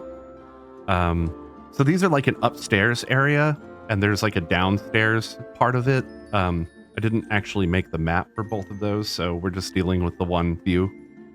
But yeah, basically the bottom of this looks the same as the top. There's just a line of books on shelves lining the walls. In the center of the room, there are a couple of people who seem to be deep in, study otherwise. You don't recognize any of them.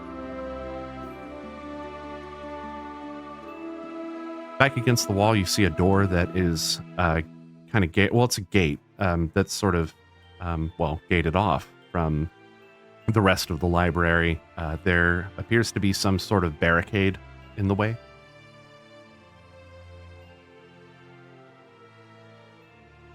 What do you guys want to do?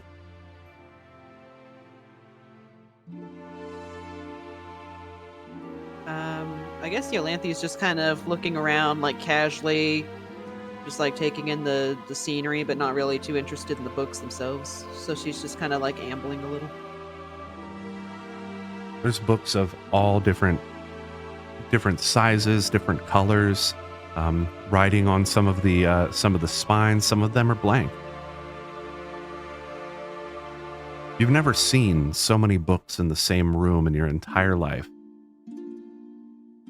This place is absolutely massive. The map doesn't really do it much justice, but the ceiling is enormous. And books, just all the way up the wall, almost all the way to the ceiling if it weren't vaulted. She steps up beside Greg and she's like, "This place is huge. I didn't even know there were this many books in the world." Your voice echoes a bit. Oops.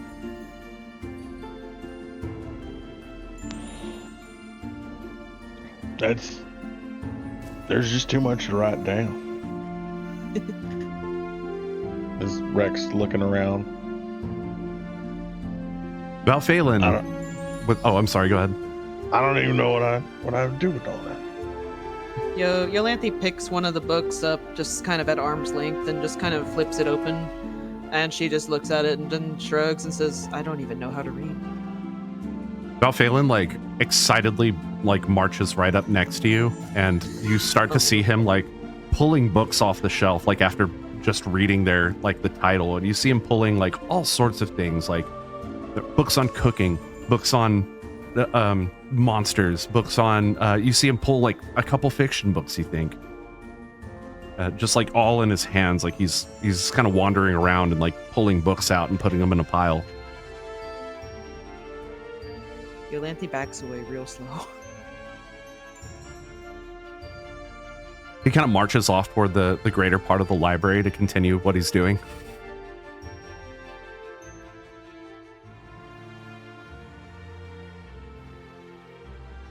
I think Yolanthe's kind of like looking around, just casually looking at the people, the books, the if there's like anything else, like the chandeliers, just like looking around. But she's like edging towards that gated thing because now she's kind of curious. What was the name of the guy we're supposed to look for?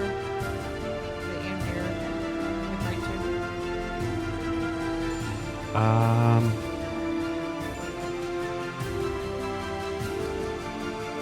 His name. Shoot. There it is, the quest log, my bad. So I actually forgot to start this quest. Do you now have a new quest in your log? It is called The Missing Manuscript, and the person that you're looking for is named Lertram Barrelhelm, listed in the quest log. So if you very, very bottom of that screen, that tab you're on right there, all the way down to the bottom. Bam, right there. There you go. So that quest is called The Missing Manuscript. You see the quest giver there, and the person's name is in the description. Lertram Barrelhelm.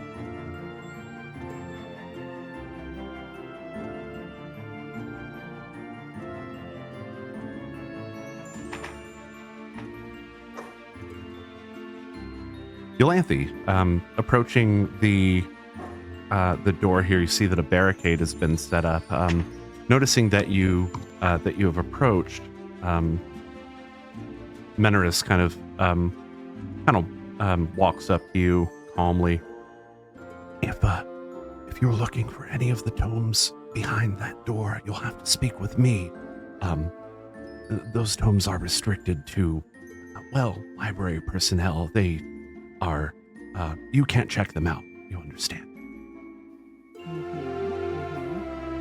What's a tome? A book.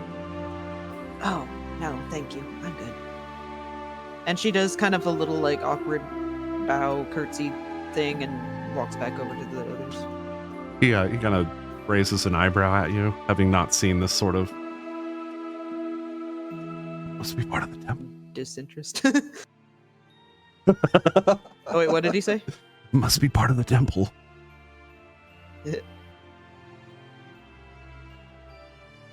He returns. You see that he's kind of talking very quietly with Val'faelen, who's also trying to be very quiet, but he's not very good at it.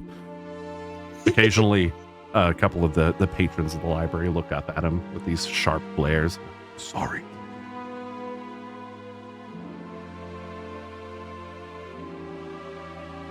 Ian Fear, Tess, what are you guys up to?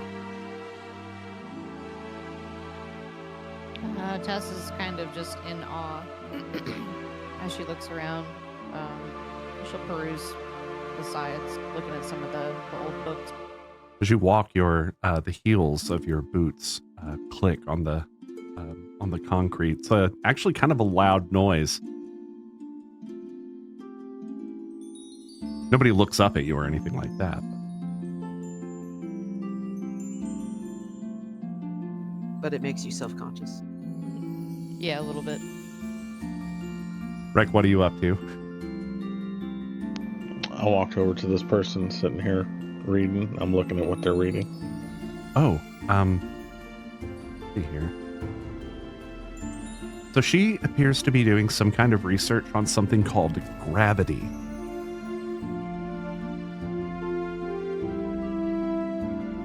You recognize the letters, but the word meaning, you're not really sure. Okay. What you reading? Hello. I'm reading about, it's a little hard to explain. It's hard to understand you, man. Oh, Yeah, I can't hear that. She says in a whispering voice that she is studying something that is a little hard to explain, but she's been able to control the forces that draw objects and falling things to the ground since she was very young, and she is trying to understand the nature of her powers.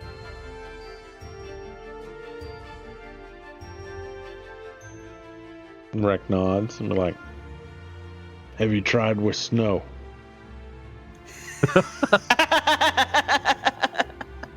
She says, actually, yes. I'm able to throw snowballs, you see. And she actually like points at this at a book sitting across the table from her, and it actually lifts and levitates and floats over to her, and she grabs it and kind of thoughtfully sort of cocks it at you and goes, "Make things float." Oh, wow.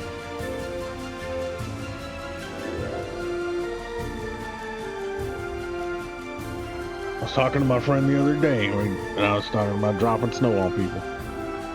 Fun times. Are you a student? Wait, wasn't that like an hour ago? It was. Are you a student at the institute? Oh no, I mean, not here. I study nature though. Oh, Animals, plants. oh. You might be interested in the temple across town. It's a druidic temple to Val'faelen. Are you new in town? I am. I don't necessarily get along with druids. Not always. Sometimes they don't like me eating animals. Eating animals, I see. Well, it was But nice to meet you. as long as you pick them up first and ask them if they've got a name, usually you don't run into trouble.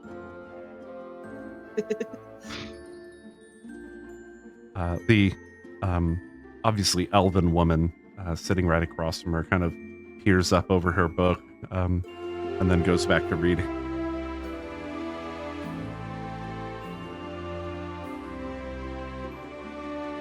Well, it was nice meeting you, but I really must return to my study. I have class very shortly. Oh, all right. Nice meeting you. And then he just kind of wanders off. I love Rick.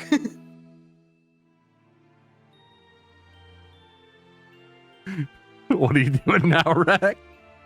I'm looking at what the next person's reading. She kind of looks up from her book and says, "Can I help you?" What you read? She kind of rolls her eyes. Look, I'm very busy. I would appreciate if you left me to my privacy. Oh, okay. Thank you. Sorry about that. And he wanders off.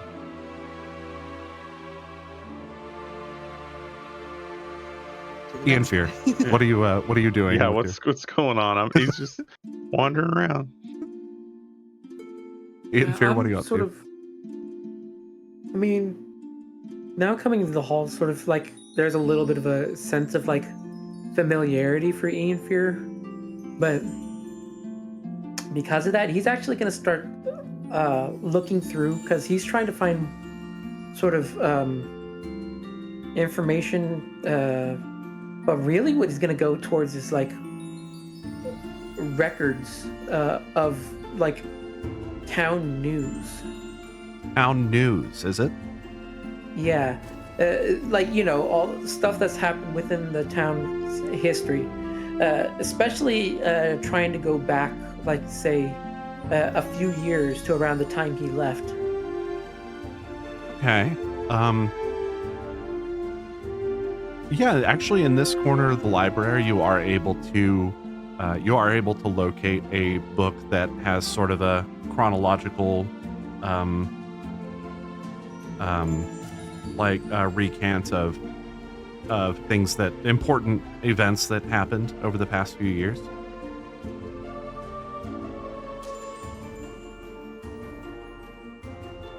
And yeah, he's looking specifically to try to see if there's any mention of burnt down homes or like things that happened that would have been like things that mentioned from when Ian Fear found sort of like the home on fire or like murdered people, things like that.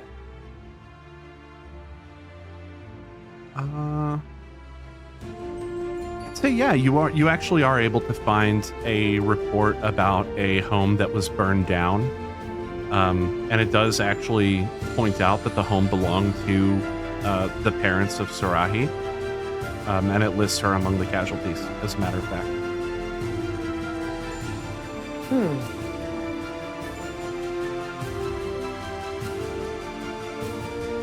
Curious.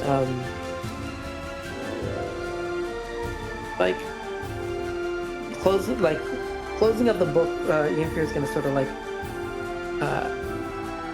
casually start coming around to some of the others. Well, he's gonna keep the book close anyway, but like he's gonna come around to some of the others and sort of start mentioning we should start seeing what information there is, especially on these mirrored plane.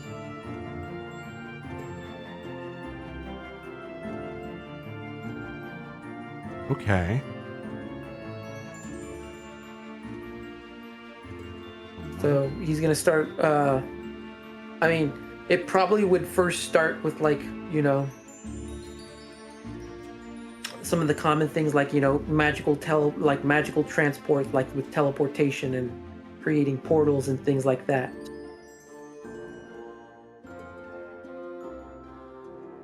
Okay, one moment, please. Going through something real quick here.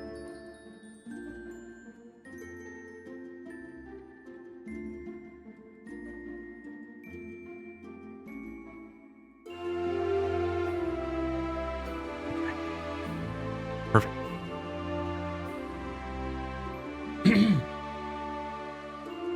Okay, so you start kind of going through various books on these shelves.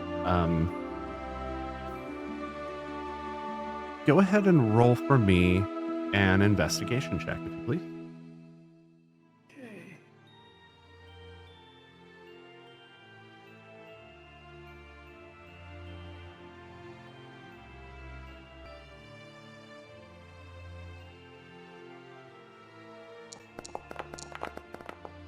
Oh, those dice are cool.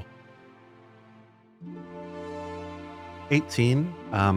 You're able to identify, you're sort of in a non-fiction section, and you do actually find a book about magic that seems like it would be era appropriate for what you are looking for. Could be a good lead. You're not really sure though until you read it, of course.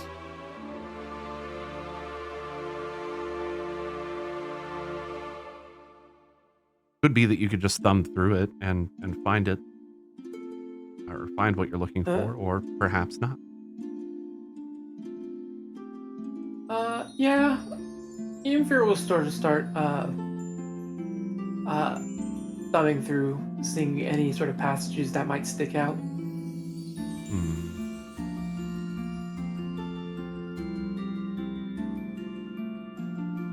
There's a very brief account of a portal that connected to a strange place full of mirrors. Doesn't seem to be too much detail about it, but if you keep perusing, you might find something else.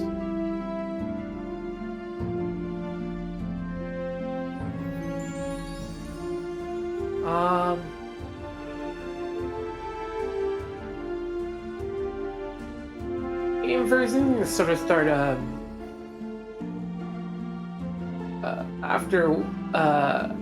after looking up and finding some of that, he's gonna go try to look up some of the sort of the lore on Farka.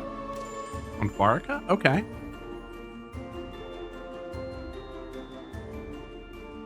Looking through kind of section by section, it seems like the books are placed into some sort of like alphabetical order. You're able to find actually a lot of or several books on Farka Malborn. There is like a large kind of thick green book that talks about the let me see, it talks about the Heroes and Legends of Solterra, which you know Solterra is the continent across the sea from where you are right now. This continent is called Viridia. There is another book that is the we'll call it the Rockian War and the Savior Faraka, Malborn. There's another one that's called the Malborn family and their their impact on history, let's say. One more. I have that later.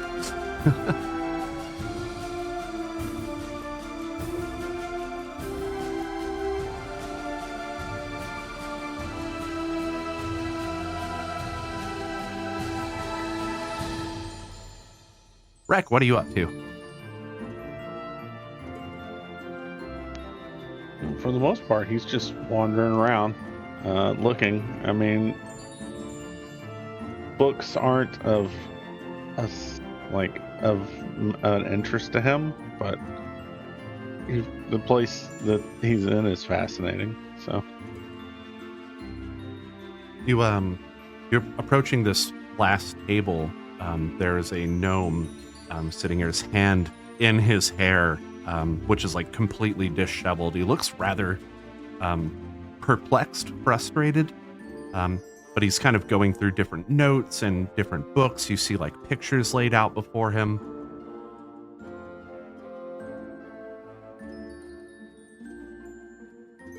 hello. He looks up at you, a little dazed for just a moment. Hey, you need something? He rubs his eyes. I'm looking for a mirror we brought in. Mirror? Haven't seen any mirrors, except the one at my house. Wish I hadn't. Wish I could help. Hey. I've got my own problems. What's wrong? Oh, there's always something wrong. This time, missing person. Not really sure what happened to him. Weird Like- thing is, they don't even know his name. All I have is I don't even know what I have at this point.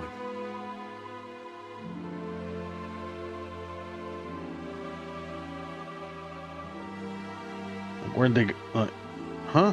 I don't suppose you've heard anything? People missing? Anything?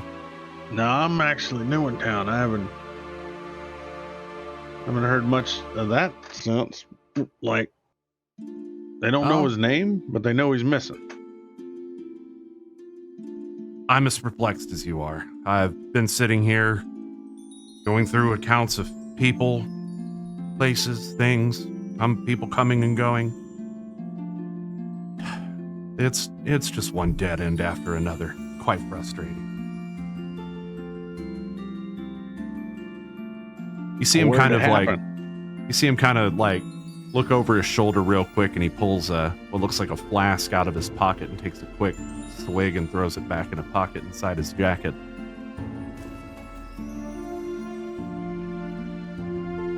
What did you say? I said, where'd it happen? Lower City District. That's all I've got. I've been up and down streets, knocking on doors. What'd they look like? I don't have that either. I got the report from the castle originally. I go back there and it's like they don't even know who I am. Well, who It's reported frustrating. him? What was his name? Guard, Lieutenant. It'll come to me. Give me a second.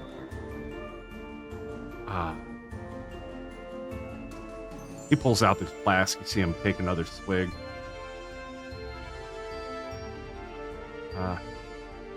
Thorn?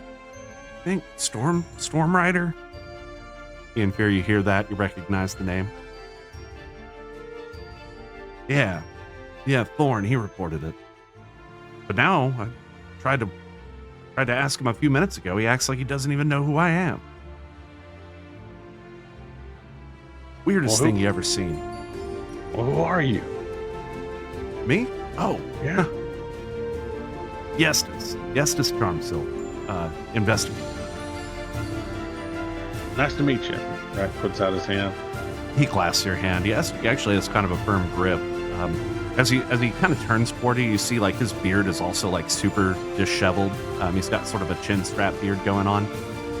It's really wiry and like hair is just everywhere. It looks like he's just been fucking with his hair and his beard like ever since he's been here. His clothes are kind of, I don't want to say ragged, but they look like he just looks really tired and unkempt. Name's Rick Bloodstone. If you need a hand with anything, I'll try and help. Oh, I'll be here if you hear anything about missing I'll keep people. an ear open. Appreciate it. I do. Wreck Bloodstone. Aye. He taps his head knowingly and points at you. I'll remember that. Good tidings. To you as well. Then Goes Rack back to his pile of papers. It's kind of everywhere. Really chaos over there. And Rack just kind of goes to looking around, seeing what everyone else is doing. As you come around the corner, Val has like several piles of books that are all set out in front of Minoris. Yes, I'd like to check these out, please. And he's like, all of them?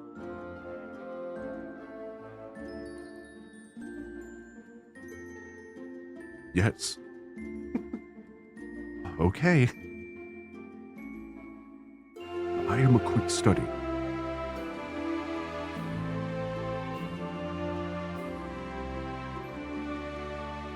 Tess, what are you up to? Still browsing around, not really finding any books that seem to be interesting her. Go ahead and roll a perception check,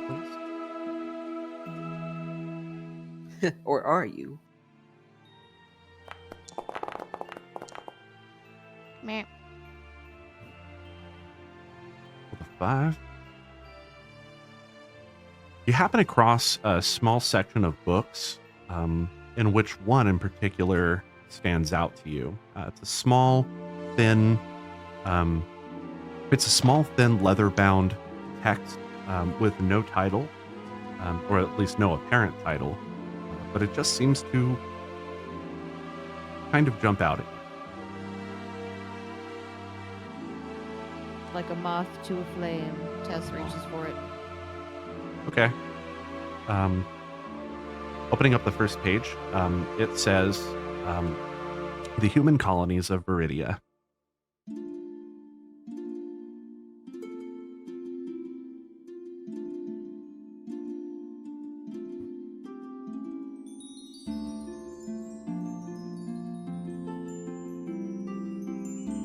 It says the human colonies of Viridia.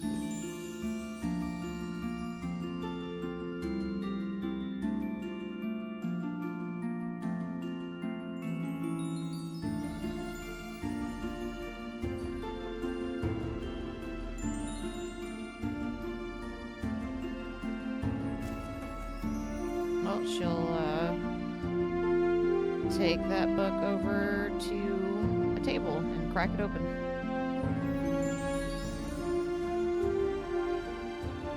All right, I'll come back to you with your findings there.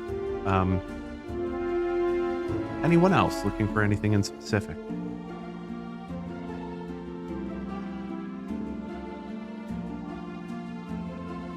Yolanthe wandered a little bit down this hallway to the left, and she sees in the distance another door that looks like it's barricaded. And she kind of like looks over her shoulder and kind of like real slowly, casually strolls towards the door just to see like if she can notice anything or hear anything. You don't hear anything? Well, go ahead and roll a perception check, actually.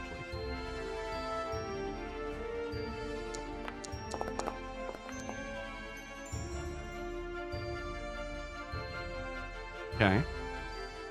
Then 18. You don't hear anything, except for the crackle of the candles that are pretty close to you there. It's dead silent on the other side, but Oh my god, that's scary.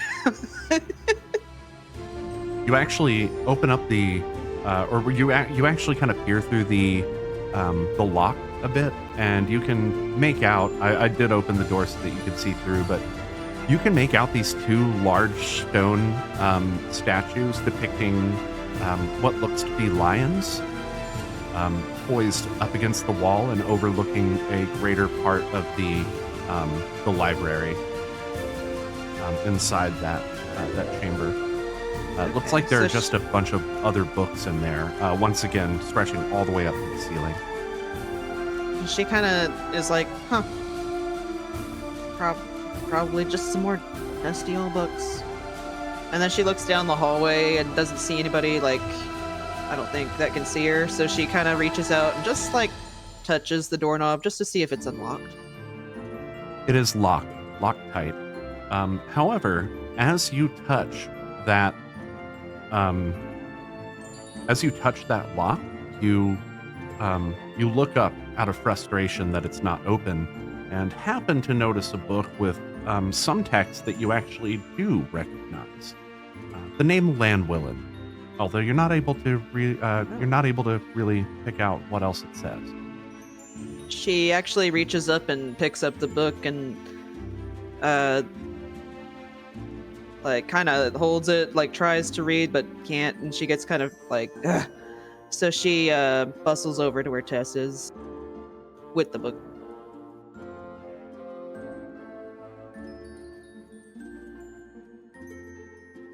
As you're coming back down the hallway, you see Val, arms just full of these books, and Menorus kind of trailing along with him with books in his arms as well. Are you sure you'll be able to finish all of these books in only 2 weeks' time?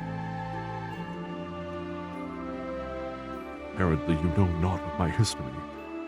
I really like books. Val'faelen excitedly exits the vicinity, arms full of books. Yolanthe comes up and drops the book down next to Tess and is like, Tess! Tess! Tess! Huh? It's a book about my goddess. Can you tell me what it says? Well, let's take a look. And she points at the word on the cover and is just like, this is the only word I know how to read. It's the Val'faelen. word Val'faelen, yeah.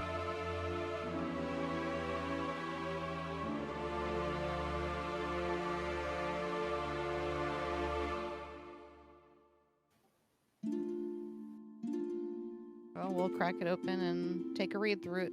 The title is called The Life and History of Val'faelen. It seems to be an account of her entire existence as a mortal. Tess will tell all of that to her. And she kind of looks at the book and she's like, I wish I knew. Well, I guess it doesn't matter, but it would be cool to know this stuff.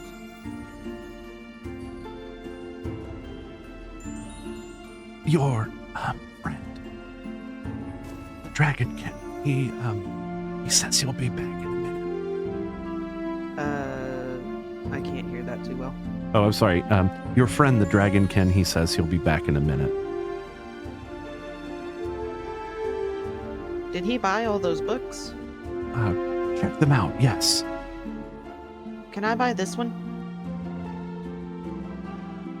You have to return it, but it doesn't cost anything. Oh. Okay. When do I have to return it? When would you like to? And she looks at Tess and she says, how long does it take to learn how to read? So it's been a very long time since Tess learned to read.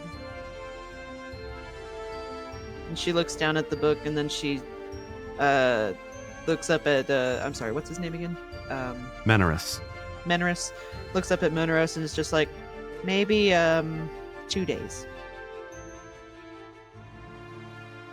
I'm sorry, did you mention that you don't know how to read? I can read this one. You're pointing at And the she- word again, I take it? Yes. If you're interested, you're welcome to come back to the library and I could read it to you. Oh. Aren't you busy a lot though? Not anymore. You kind of see his eyes trail off. His forehead kind of wrinkles as his brow sort of, his eyebrows sort of betray a bit of sorrow in his voice. Oh, did something happen? No, not recently. That is to say, I'm not busy after hours anymore. But I would read the book to you, if you like. Oh. Yes, please. And she hands the book to him. He takes the book. I'll see you later then. After hours. After hours. That typically means like after nightfall. Yeah, dark. Right. Yeah, he goes back about his business. And she turns to Tess and says, "So what have you got?" This book just seemed to call out to me. Tess is still trying to get a handle on what exactly it's about. It is going to take you a little while to read this. Otherwise, you're able to also kind of, thumb through the pages and see if there's anything that also jumps out at you.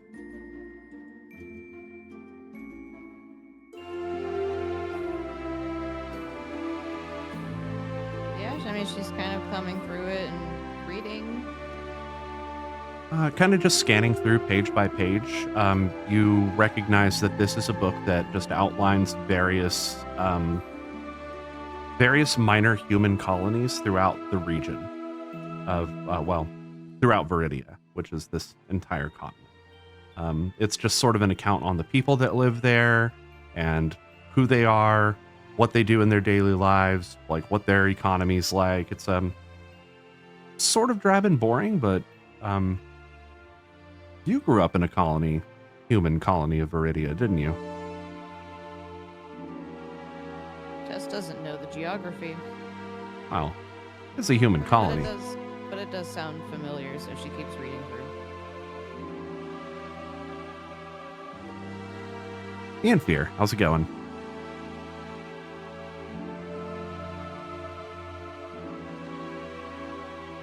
Ian Fear? Hello? Ian Fear is lost in thought.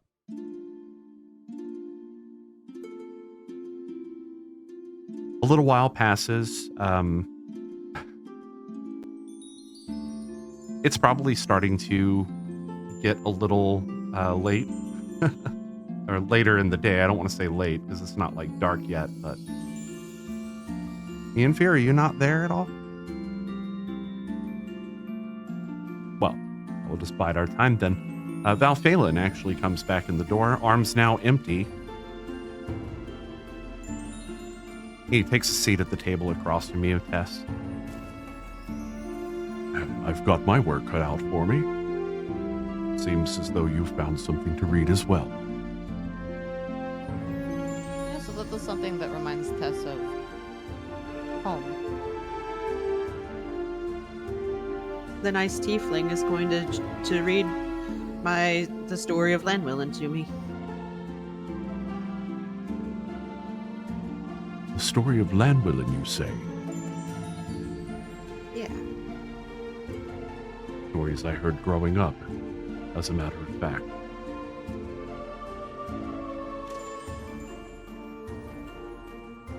And how... Perhaps you have some stories you'd like to share? Anything. Really, just ask. What would you like to know? Seems we have more of an interest in information about Val'faelen. Is that correct, Yolanthe? And she kind of reaches up and without really thinking about it, reaches up to her eye and she says, "I just, we always heard her name, but I never really felt connected until that night. And then ever since then, I've been so busy honing in on my powers. I would like to learn a little bit more about where they come from. Well, like many of the other gods, Val'faelen was once immortal like you and I. That is how that plane of existence works, as far as I understand. Antarius was always more the expert on that particular subject, but I do know the nature of Val'faelen. She is the goddess of the forest. She assumes a form of a silver wolf in most cases which people have seen her. The temple here, as a matter of fact, and many other dotted throughout the landscape of Viridia, do also speak with the goddess directly, as it seems. And Yolanthi's face actually turns really sour as soon as you mention the temple. You are averse to the temple. I've spent a lot of time there, and I'll tell you this: the people that run it, they're not good people. You've been to Shopabin before, then? Yeah, I've been here before. Indeed. I would avoid the temple at all costs, though. I grew up in a monastery myself. It is much like your temple, but it exists far from the reaches of other, people. It wasn't until I was of age that I finally made my way into the city for the first time.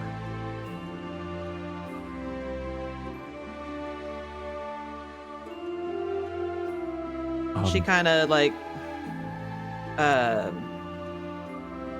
kind of thinks on this for a second, then shakes her head, and she says, "No, I think maybe the temple's a little different. They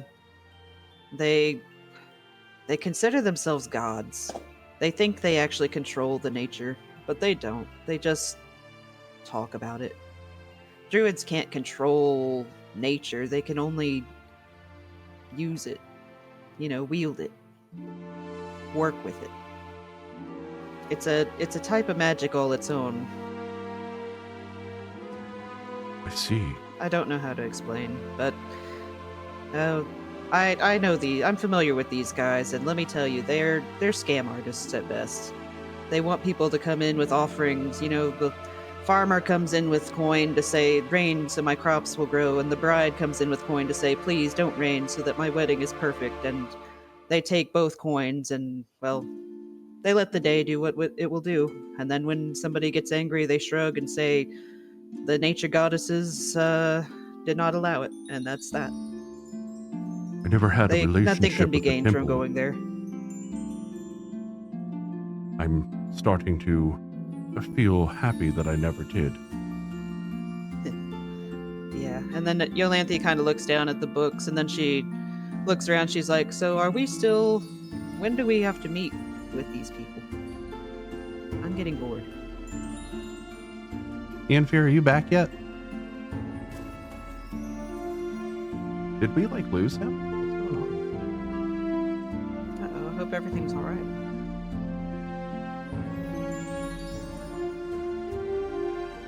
Yeah, interesting.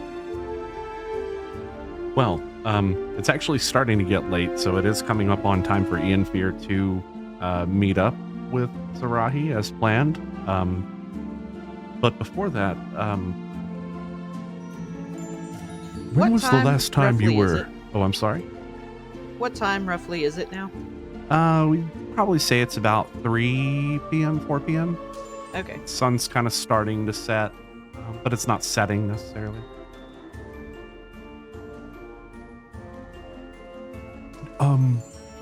When was the last time you were in Shopabin?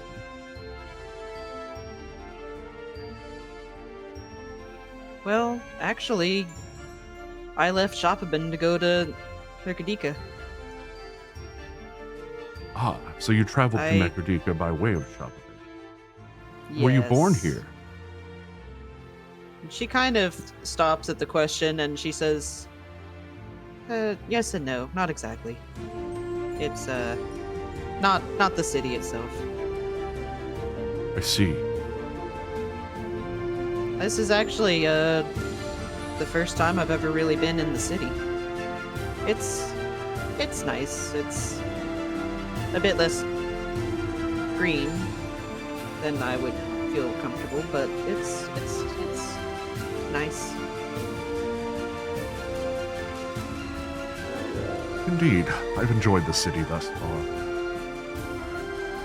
In fear, have you They do returned have yet? good cheese. Coke? Ianfir seems to be busy daydreaming over there near the books. Maybe he's drowned in a book at current. But I think this is a good place as any to stop for now, and we'll just come back next time and finish up. Does that sound good with everybody else? Yeah. All right. Well, I'd like to thank everybody for tuning in to New Dalancia, our Dungeons & Dragons homebrew campaign. Go ahead and... Right there. Perfect. Okay, we actually got it working this time. So yes, thank you for tuning in to New Dalancia, our Dungeons & Dragons homebrew campaign. As always, I am your most gracious DM, VGpunx, and we are signing off. We'll be back in 2 weeks. Same bat time, same bat play. I'm going to stop saying that for real. Well, we're going offline. Thank you all for tuning in. Keep a song in your heart. Take care. Goodbye. Bye. Good night.